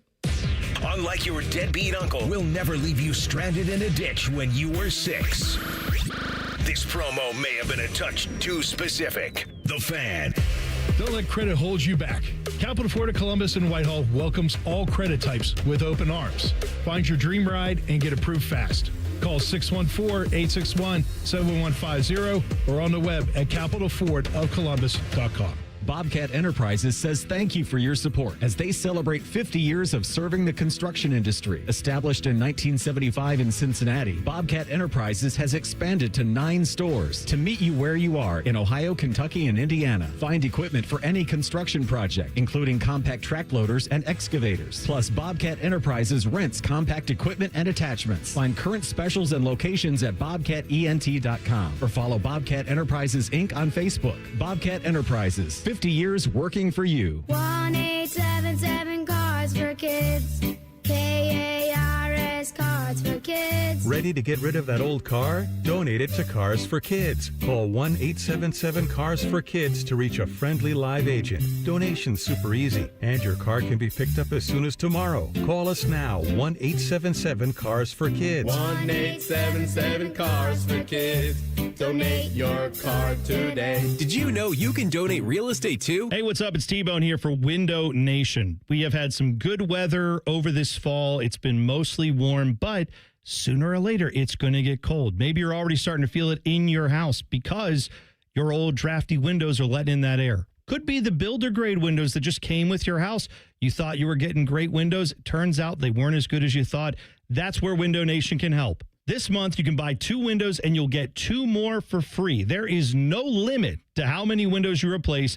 Plus, your total price includes 1-day installation. Window Nation also has a deal where you don't have to make any payments for 2 years. Is that going to help out with your holiday bills a little bit? I would think so. And above and beyond all that, Window Nation also is giving away tickets to an Ohio State football game when you upgrade your home with Window Nation windows. Free windows, 0 payments for 2 years, all with Window Nation. Go to windownation.com. The estimate is free, the windows are great, and you can get Ohio State tickets. What's not to love? Go to windownation.com today. Once again, that's windownation.com. AmeriHealth Caritas Ohio is your Medicaid plan for more benefits, more rewards. We know that good health means more than just seeing a doctor when you're sick. Eligible members can receive extras like home-delivered meals and family essentials, like baby carriers and kids' school supplies. Members can even earn rewards for playing mobile health trivia games. Learn more at AmeriHealthCaritasoh.com and call the Ohio Medicaid Consumer Hotline at 1-800-324-8680 to choose AmeriHealth Caritas Ohio. Your credit, your car, our promise. At Capital Florida Columbus and Whitehall, we approve all credit types. Perfect, challenged, or not. Drive off today with easy financing. Visit today or online at capitalfloridaColumbus.com. Rockman and Ice. When you have a star player, you commit to him and you worry about everything down the road. You do everything you can to capitalize on this window of time that you have. Rockman and Ice. Weekdays at noon. Sponsored by Pella Columbus. The Fan. At the Ohio Lottery, we make Keno fun. Your way. That means you pick your wager. Will it be $1, $2, a crisp $20? Your call. Like picking your own numbers? Use any inspiration you like. Birthdays, jersey numbers, you name it. And if you don't feel like choosing, there's the Super Quick Auto Pick. With regular promotions that'll get you more bang for your Keno buck, multiple ways to win, prizes galore, and live draws every few minutes, anytime is the right time to get in on the Keno action. Keno is always fun, your way. Lottery players are subject to Ohio laws and commission regulations. Play responsibly. Helping a new driver get ready for their road test? Here's a convenient new way to make the most of your 50 hours of required practice driving time. The Road Ready Ohio app, available now at no cost to new drivers and their families. Road Ready Ohio keeps track of your driving experience together, providing feedback and safe driving tips. It even generates the documentation you need for the Ohio BMV. The Road Ready Ohio app, free to download in the Apple and Google App Stores. Fan weather. From the Logan AC and Heat Services Weather Center. After quite the chilly start, we rebound nicely this afternoon with plenty of sunshine and highs right around 70. For tonight, mostly clear overnight with our lows down into the 40s, so not as cold. And then we kick off the weekend with mostly sunny skies and our highs getting into the low 70s. For the Fan, I'm meteorologist Meredith Garfalo with the 10 Weather Impact forecast. Have you already started your tailgate? Us too. It's Football Friday. Sponsored by Tansky Sawmill Toyota. Your home of the Buckeyes, the Fan. Bo knows many people. He talks to the interesting ones on this show. This is Bishop and Friends. All right, before we get to the other side of the matchup, the Buckeye defense versus this Illini offense, which has been pretty good. Let's hear this message from Reese. Yeah, Eric here for beer. Beer you love to drink, but beer you don't have to feel. Our friends at Go Brewing make award-winning non-alcoholic craft beer that actually tastes like beer. Go Brewing's got tons of different styles to choose from, and it's almost guaranteed to have an NA version of your favorite brew. Go Brewing is available at Kroger. You can find it in the beer aisle. Visit GoBrewing.com/thefan for free beer. When you buy 2 6-packs of Go Brewing from Kroger, you'll get reimbursed for one of them. I got my fridge ready for the football this weekend. GoBrewing.com/thefan. When you go Krogering, check out Go Brewing in the beer aisle. All right, when the Buckeyes have the task of stopping or slowing down this Illini offense, they'll have to do something that hasn't really happened this year, and that is affect Luke Altmaier. Despite their loss to Indiana, he has been exceptional, truly. If you just look at what he's done this season, he has yet to throw an interception on the season. He's completing 70% of his passes. He's got 12 touchdowns, no picks, 1,500 yards passing, almost 1,600 yards passing. Last week against Purdue, he was 19 of 22 for 390 and a touchdown. In the game against USC, he was 20 of 26 for 328 and 2 scores. Now, he didn't get much going against Indiana. That one was 14 to 22, 146, but he has been really effective, and they are not hurting themselves at all. Ryan Day buttressing that point here. Well, they're very well coached. Brett does a great job. They're always prepared. Smart players, tough players, experienced players. I think the quarterback is very good, makes really good decisions. He's quick with the ball out of his hand. They have a good scheme. So they're not going to beat themselves. And I completely just throw the Indiana game out. I told that to the team. I said, don't look at that. We played Nebraska. Last year they played Indiana and found themselves sideways and came in here and they were hungry the next week and we found ourselves in a game in the fourth quarter. So throw that game out. I mean, this is a very good team.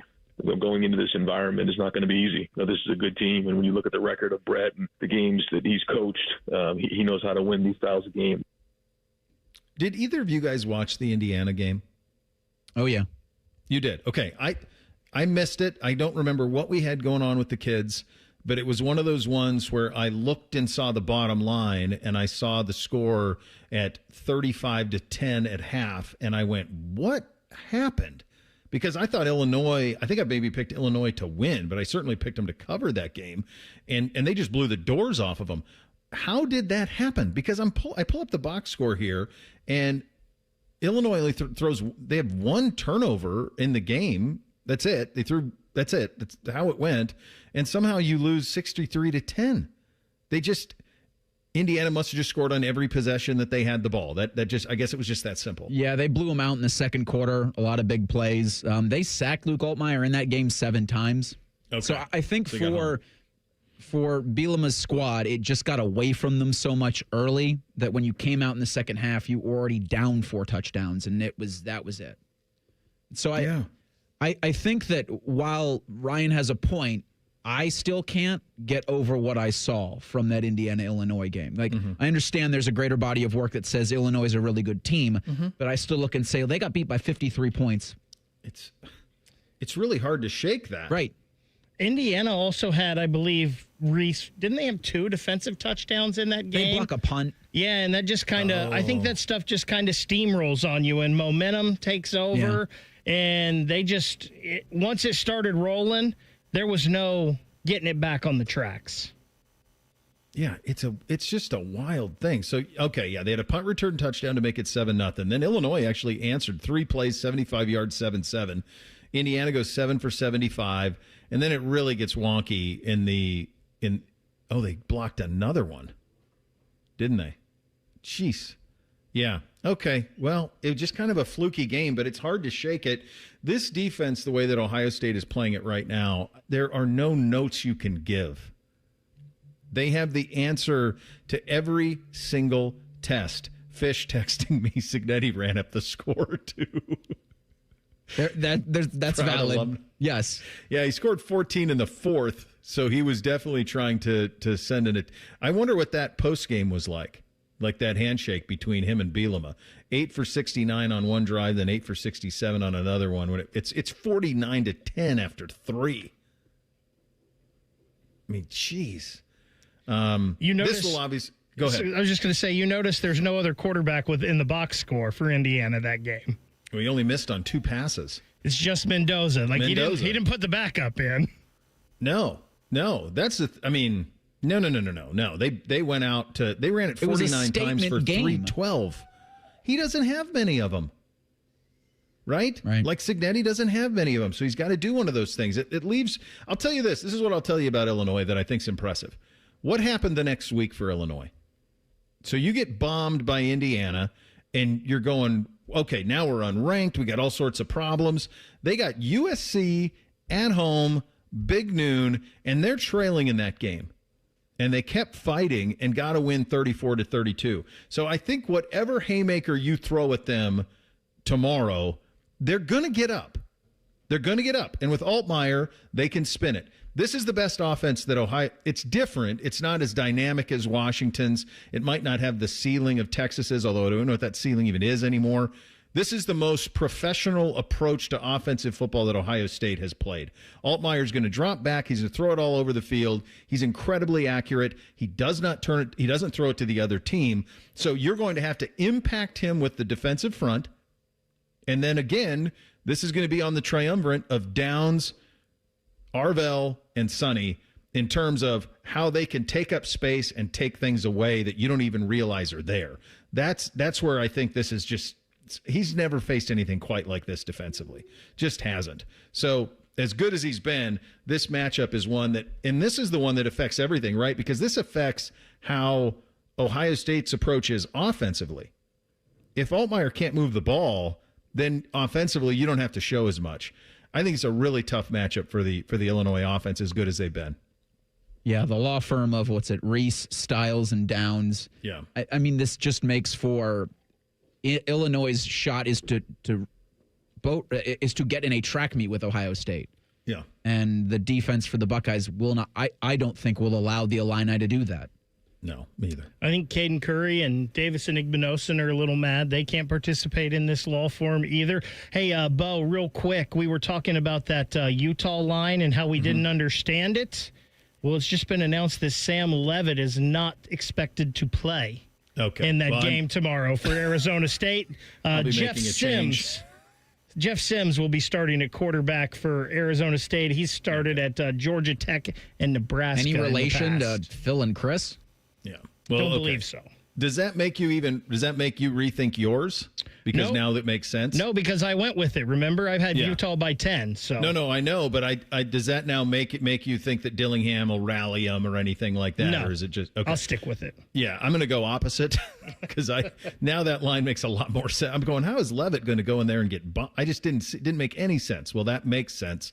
It always makes sense when you talk with our good buddy Doug Lesmerises. He'll join us in 2 minutes. Bishop and Friends right here on The Fan. Welcome to Tire Discounters. Oh, hiya, Phantom. Mike, I think I saw a fox on my way in. Oh, that was the Carfax Carfox. He was congratulating us on our Carfax Top-Rated Service Center Award. I have always rated Tire Discounters at the very top. Oh, thanks. So does Carfax. And not just for tires, but for all our services, too. Alignment, brakes, shocks and struts, and more. Yes, sir. But, Mike, do you think people believe Carfax over me? Well, you are the phantom tire buyer. Exactly.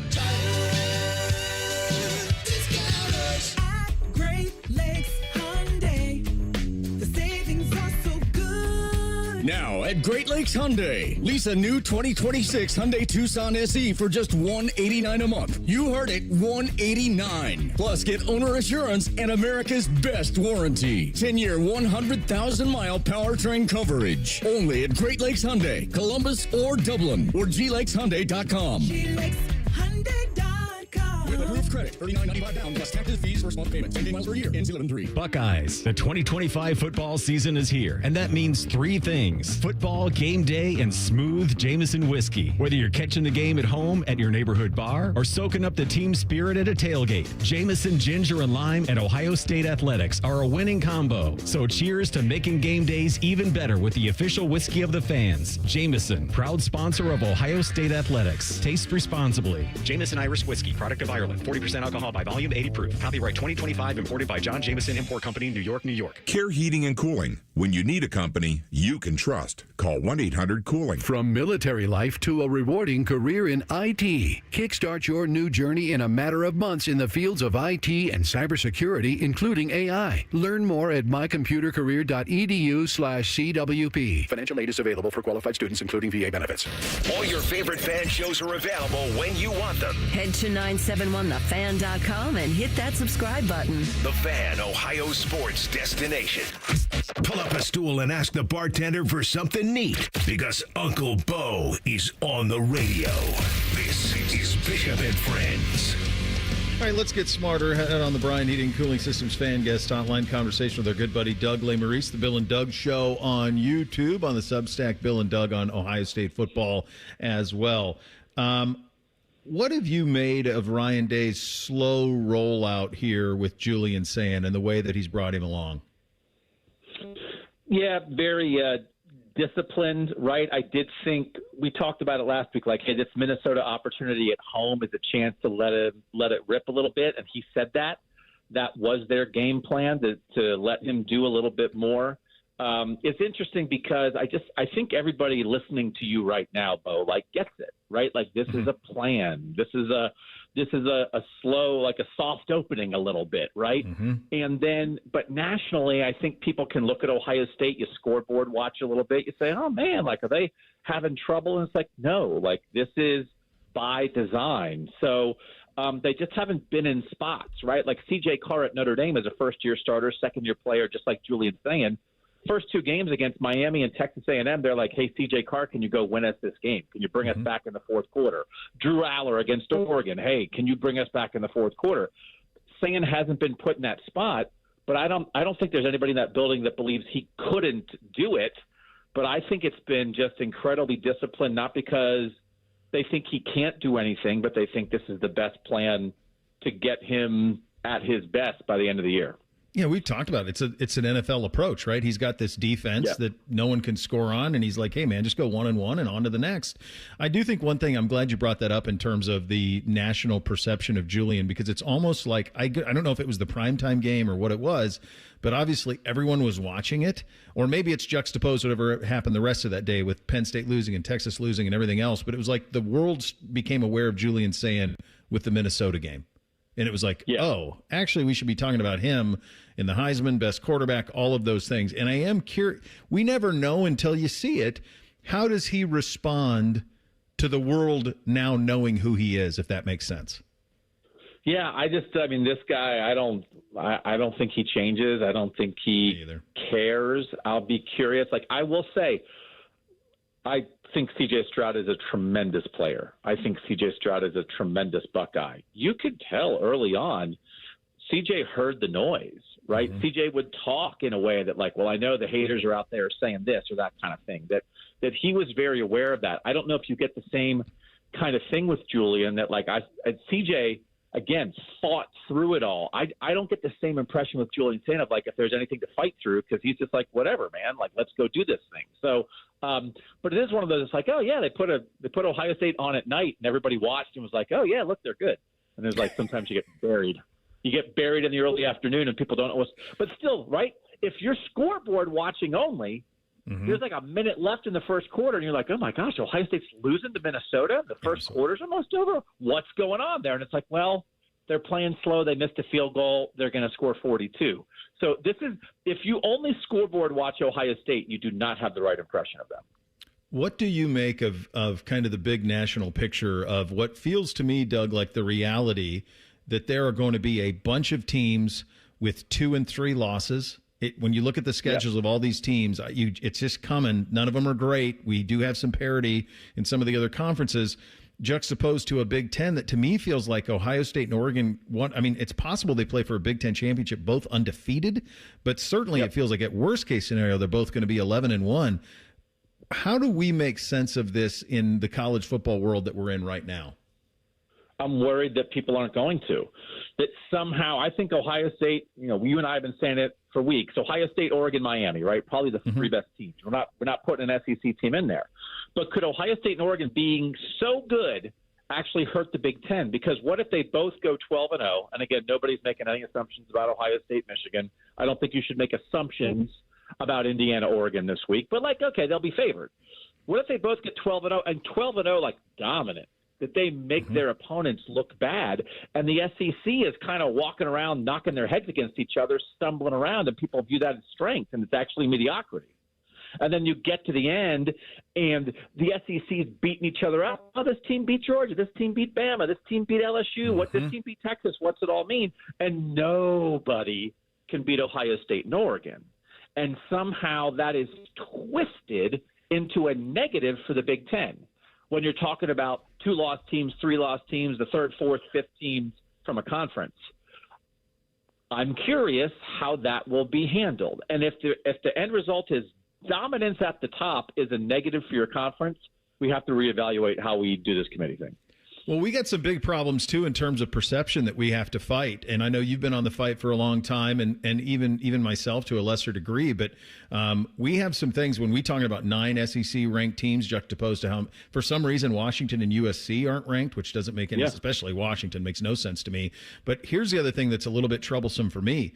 The fact that, LSU, Ole Miss outrated Ohio State, Washington head-to-head, or that Alabama, Georgia outrated the night game on NBC that night was Penn State and Oregon. 30 years in primetime television has made the audience accustomed to seeing these teams and associate greatness. And this year especially, I'm 100% with you. None of them are. And so when you look at all of a sudden you do like the Ole Miss schedule game or the LSU Alabama schedule game, they're going to play 7 ranked teams. Well, why are those teams ranked? Right. Because they're all it's been propaganda for 30 years, right? 100%. It never ends. No. Right? The schedule strength metrics feed into the rankings, which feed into this is a big one, right? Oregon, Indiana, and Red River, Oklahoma, Texas, both at 3:30 on Saturday. How are we going to view that? How's it viewed going in? What's the level of play? What are the eyeballs on it? The committee's going to watch them all. So those 13 people are watching them all. But I do Washington's a good example. Nebraska's a good example, right? I mean, Michigan lost to Oklahoma, and that was a chance for a head-to-head win. But that was Michigan with a freshman quarterback that they weren't letting him go yet. And they've let him go now since then. I think Michigan's better than that, right? So it's ongoing. But if we get flipped into a world where we're staring at 6 or 7 SEC playoff teams and 2 or 3 Big Ten playoff teams, I don't think that is a reflection of reality. It's a reflection of mediocrity, and that starts back to the automatic qualifier thing that there's no right answer, right, when there's a bunch of 3 lost teams or whatever it is. But we just have to make sure that we're evaluating it in a correct way. And back in the day, the SEC was top-heavy, and people loved it. The Big Ten might be top-heavy this year, only because Ohio State and Oregon are that good. Let's be smart how we evaluate everybody else as a result. Well, you know how this is going to go. If Indiana gets bombed by Oregon, then it's like same old Indiana. If Indiana plays close with Oregon, then it's going to be Oregon's not that good. If Indiana beats Oregon, then it's going to be the Big Ten's not any good, and Oregon's not. You know how it's going to go. The credit will never go to Indiana. Conversely, we just saw Vanderbilt lose at Bama, and Vanderbilt was treated like they were the next big thing. And it's why? I don't think Vanderbilt's better than Indiana, and I got buddies who went to Vanderbilt, but I'm sorry, you're going to catch some strays here. I don't think Vanderbilt's better than Indiana. No. I mean, it is. They're terrible at it. And Old Miss beats LSU with a backup quarterback, right? That's a great story. But actually, Like LSU stinks. Like, let's make sure that we realize that. And, like, do we really think Ole Miss is the fourth best team in the country with the backup quarterback? Or are they just, like, building a resume against lousy, mediocre SEC teams? It is, like, style points and perception and moral victories. This might be a moral victory Saturday, right? Yeah. If Illinois hangs with Ohio State, mucks it up, stays within 2 scores versus getting blown out, that would affect how Illinois is viewed. If the loser of Indiana-Oregon hangs around versus getting blown out, that's affect how it's viewed. So, like, it's, Ryan Day said it's the only sport where style points matter because we've chosen to do this. And so, Southern style, man. We got to tell you, we can't are we still, we're doing like the Docksiders and the little we're not. That's not the style I want to wear. Let's admire Big Ten style. Yeah, I'm with you. It's 30 years of propaganda, though. Some of it justified because there was a rain when it was, but sure, it's been a long time since. I want to ask you about the Illinois situation. Bielema is only 55. Should this be the last place he works? I mean, it's one of those, it's such an interesting thing. And in NIL, and when you get resources committed to your program, and will guys stay rather than jump in a half step to a perceived better spot? I think it's an interesting conversation with Curt Cignetti, too, right? Because as I'm sure you told your audience, you were on Around the Shoe on the Bill and Doug show on Monday, and we were talking about who's the next Penn State coach. You and I threw out some SEC names. Our friend Bill Landis said Curt Cignetti from Indiana. Well, what if Curt Cignetti just stays at Indiana and builds Indiana and do a program that's as good as Penn State? What if Brett Bielema just stays at Illinois and builds Illinois into a team that can be in the playoff conversation 5 years out of 10? Like, why is that in a world where now you don't have to try to be one of the best 2, try to be one of the best 12 and then take your shot. And that's a tangible thing to hold on to. I'm not saying Illinois is going to be in the playoff mix every year, but why can't Illinois make the playoffs 3 times a decade? And if that's what it can be, do you have to leave for something that is a half step better? And plus, Bielema has already done it. He saw that he tried to do it Wisconsin to Arkansas, blew up in his face. Maybe Illinois, you just settle in, and then they build a statue for you in 20 years. Well, it reminded me of that conversation that we had on the Bill and Doug show on Monday, where you can get it was on the YouTube. I had a blast. It was great. Yep. It was great.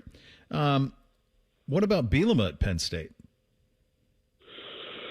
So, because that's a step up job.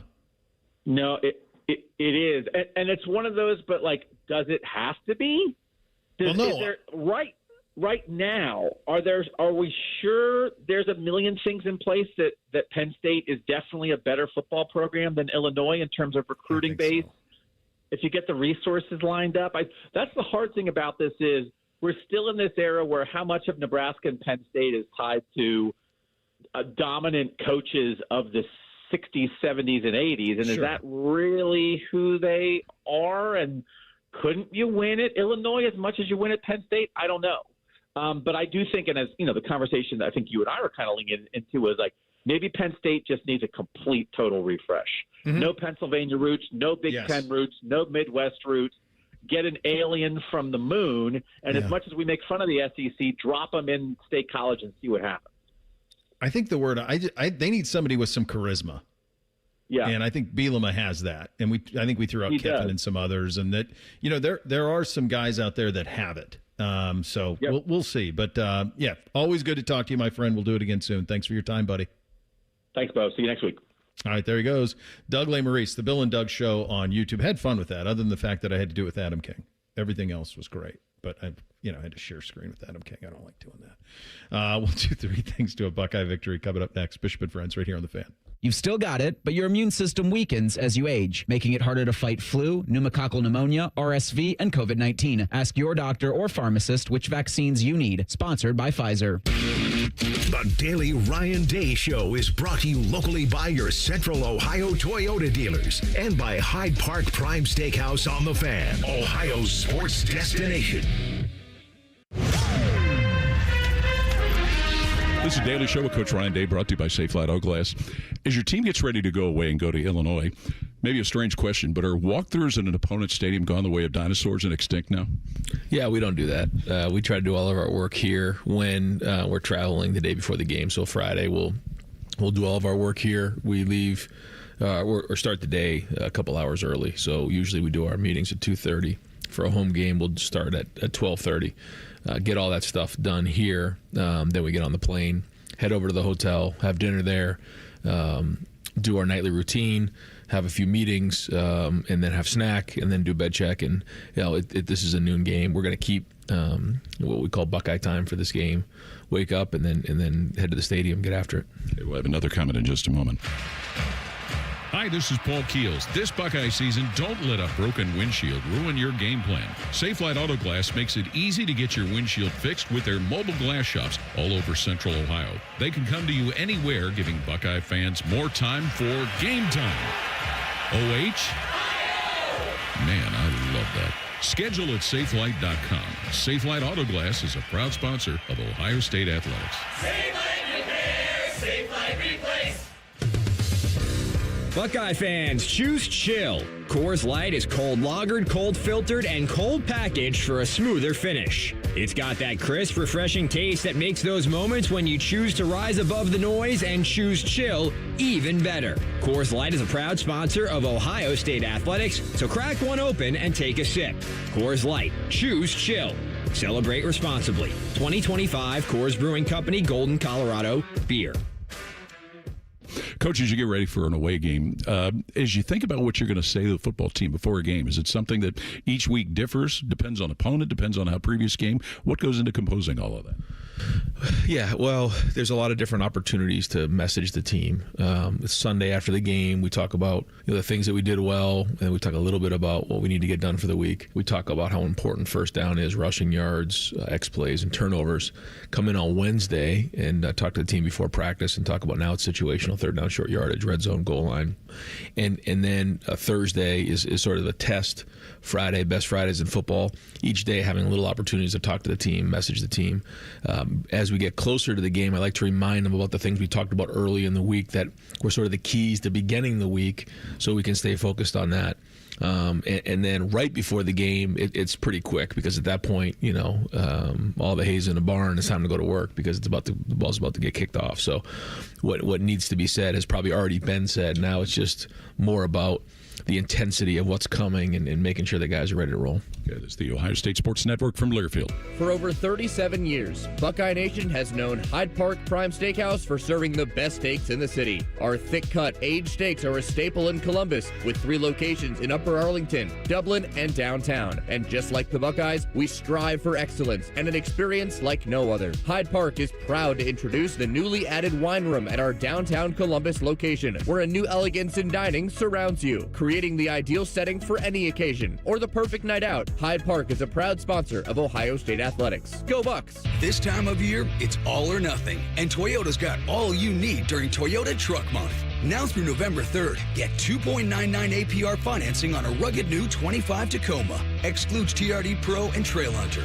Or lease a well-equipped 25 Tacoma SR5 for $269 a month for 36 months with $39.99 due at signing. With approved credit through TFS. Tax, title, and license extra. Call 1-888-36-TOYOTA for details or go to toyota.com. Toyota, let's go places. Skyline's new chicken chili is here. Now you can enjoy that legendary Skyline taste with a new protein option. Try Skyline's chicken chili on Waze, Coney's, and all your Skyline favorites. Feeling good. It's Skyline time. Hi, I'm Rick Germain for Toyota West. And with over 600 new and pre-owned vehicles available, Toyota West at I-270 and Georgesville Road has the car you're looking for. And right now at Toyota West, take advantage of 0 down and 0 payments until 2026. And every pre-owned vehicle comes with a 72-hour exchange policy plus a 3-month warranty for qualified vehicles. Come see us at the Germain Auto Mall on Georgesville Road or get started today at ToyotaWest.com. Offer expires 10/31. No payments for deferred payment. Interest accrues at time of inception with approved credit. All month long at Twin Peaks, celebrate National Dessert Month with sweet endings like our Cinnamon Toast Crunch Cheesecake topped with rum chata sauce, or the Twin Peaks Sundae with a warm Ghirardelli brownie. Pair it with a Screwball peanut butter whiskey for the ultimate game day finish. Twin Peaks, eats, drinks, scenic views. Bishop and Friends is sponsored by Diamond Seller, your true jeweler for over 75 years. The Fan, Ohio sports destination. Keep your friends close and your producers closer. You're listening to Bishop and Friends. All right, Reese, what do you have on the poll today? The Daily Fan Poll asks, what will be the result of tomorrow's game between number 1 Ohio State and number 17 Illinois in Champaign? Your options are Buckeyes by a score, Buckeyes by 2 scores, Buckeyes by 3+, or the Fighting Illini win. 48% of you say the Buckeyes are going to win by 2 scores. 41% say the Buckeyes by 3 or more scores. 8% say the Buckeyes by 1 score. And then the Illini win is just getting 1% of respondents. Yeah, we're not there, kids. Time for 3 things. 3 keys to a Buckeye victory. Hit it, fellas. 1, 2, 1, 2, 3 things. Sponsored by Buckeye Lake Marina, Central Ohio's largest selection of new and pre-owned boats. Find your next dream boat at BuckeyeLakeMarina.com. All right, number 1 for me,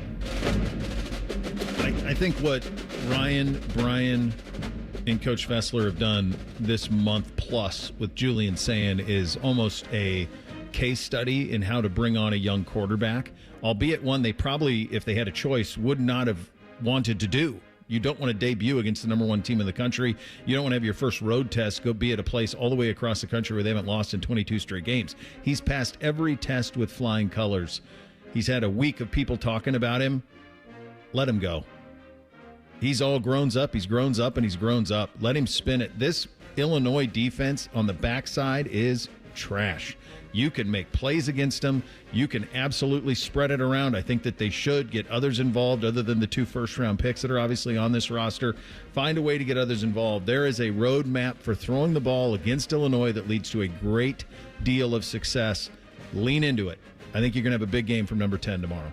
Yeah, I said my first thing is try to turn this into a track meet early for Ohio State. They can't defend the Buckeyes. The Buckeyes can defend the Illini. My first thing here is let's put a blemish on Altmaier's record. And I'm not talking wins and losses here. But this guy's thrown 12 touchdown passes this year with no interceptions. Mm-hmm. Let's change that. Let's give him at least 1. Maybe 2. Hell, be greedy. Let's get 3. That's no longer a 0 after this week. No, and he's been great. He's been absolutely great. And this marries to what you just said, Bake. My number 2, I think that what I've seen out of Ohio State this year on the defensive line is as good as anything I've seen around here. Now, I don't necessarily mean, before you start sending me the messages and emails about how good the Bosas were and how good Chase Young is, I'm not suggesting that there is an individual talent on this defense that's in the realm of that. But I do think as a collective, this is the best that I've seen the defensive line play in a long, long time. And I think that has to do with what Matt Patricia's doing, overseeing all of it in the way that all of the levels of the defense are married to one another. I think this defensive line is going to wreak havoc on Luke Altmaier. I think they're going to be at his feet. I think they're going to be around his arm. I think he's going to have to duck and dodge and everything else that you have to do. And I think he's going to get taken down a lot. I think the Buckeye defense is going to have a field day in this one and get home quite a bit. I think, Reese, you said in the Indiana game he was sacked 7 times. Yep. Yeah, I think it's going to be in the vicinity of that tomorrow, too. Second thing for me, keep things clean. From a penalty standpoint, from a turnover standpoint, last week against the Gophers, Ohio State was penalized just 4 times for 35 yards, 0 turnovers. Let's continue that tomorrow. You play clean because you'll look clean. Certainly Illinois is going to be in an all-orange highlighter look. Not very clean. Reese, I think if Ohio State played clean, that would make their coach happy. What I think would also make their coach happy is if they win the Middle 8. Let's crush the Middle 8 this week. I do think that is like a big momentum-shifting thing. It can be, especially however it plays out. Like if you have the ball at the end and then you get the ball to start or whatever, especially coming out of that second half, let's win that Middle 8. Let's dominate that Middle 8. I don't think anything makes Ryan more upset than failure to do just that. He is so annoyed by that when they don't do a good job in the Middle 8. So, yeah, it'd be nice to get one of those. They didn't get one of those last week. Number 3 for me, I do think as we're, taking molehills and building mountains and looking for needles in haystacks, I do think that this run game needs to get going a little bit. And Illinois knows who they're playing. They understand the weaponry on the outside. There should be some plays in the ground game to be had. My hope is that what happened with James Peoples last week with with kind of squirting free and getting loose was a reminder of what he's capable of. So a steady diet of him and Bo Jackson is more than fine with me. I think they got to unlock those guys a little bit. Jackson's been unlocked already. If you get Peoples going too, now you're really onto something and become an offense that it's truly impossible to stop, because what do you take away? Right now, if I were playing the Buckeyes, I'd try to take away the pass and I'd try to let them beat me with the run. If you can get those two guys going, really going, both of them, then what do you do? Final thing for me, clamps. Ohio State allowed 66 yards to Minnesota on their opening drive, less than 100 through the rest of the game. A similar thing, I think, is needed tomorrow for the Buckeyes if you're to avoid any kind of nonsense that's been associated with games in Champaign over the last 20 years. You know, Reese, you've said clunker and you've said nonsense today. Sure have. That brings me to my third thing. Weather the storm. There's no reason that this Illinois team should hold Ohio State under 30 points. There's no reason that this Illinois team scores a touchdown on this Ohio State defense. I could easily see this game being like 42-3.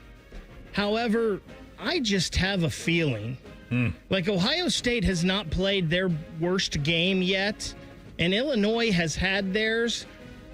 The football is a weird shape, and it bounces funny sometimes. I have a feeling there are going to be things this week that you're going to need to weather the storm. I don't think this game is ever in doubt for Ohio State.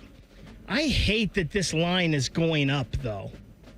And I just have a feeling about this game this week, like not as close as, but clunky like Nebraska last year. The Buckeyes win.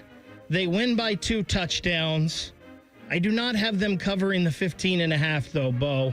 I don't know how this happens. 27-13, some way, Ohio State. 35-6 Buckeyes. Yeah, I just keep going back to, like, how in the heck is Illinois going to score? And I just don't see them scoring more than twice. And then so Ohio State's going to get 4 of them, and maybe they get one more. I got the Buckeyes. The number does get bigger. It's a little bit concerning. I got the Buckeyes winning 31-14 and on to the next. Keep it locked right here. Rothman and Ice coming up next. Enjoy your Buckeyes Saturday. We're back Monday to break it all down. Bishop and Friends right here on The Fan. If the sound of another man slammed against plexiglass turns you on, you've come to the right place. Proud to be your home for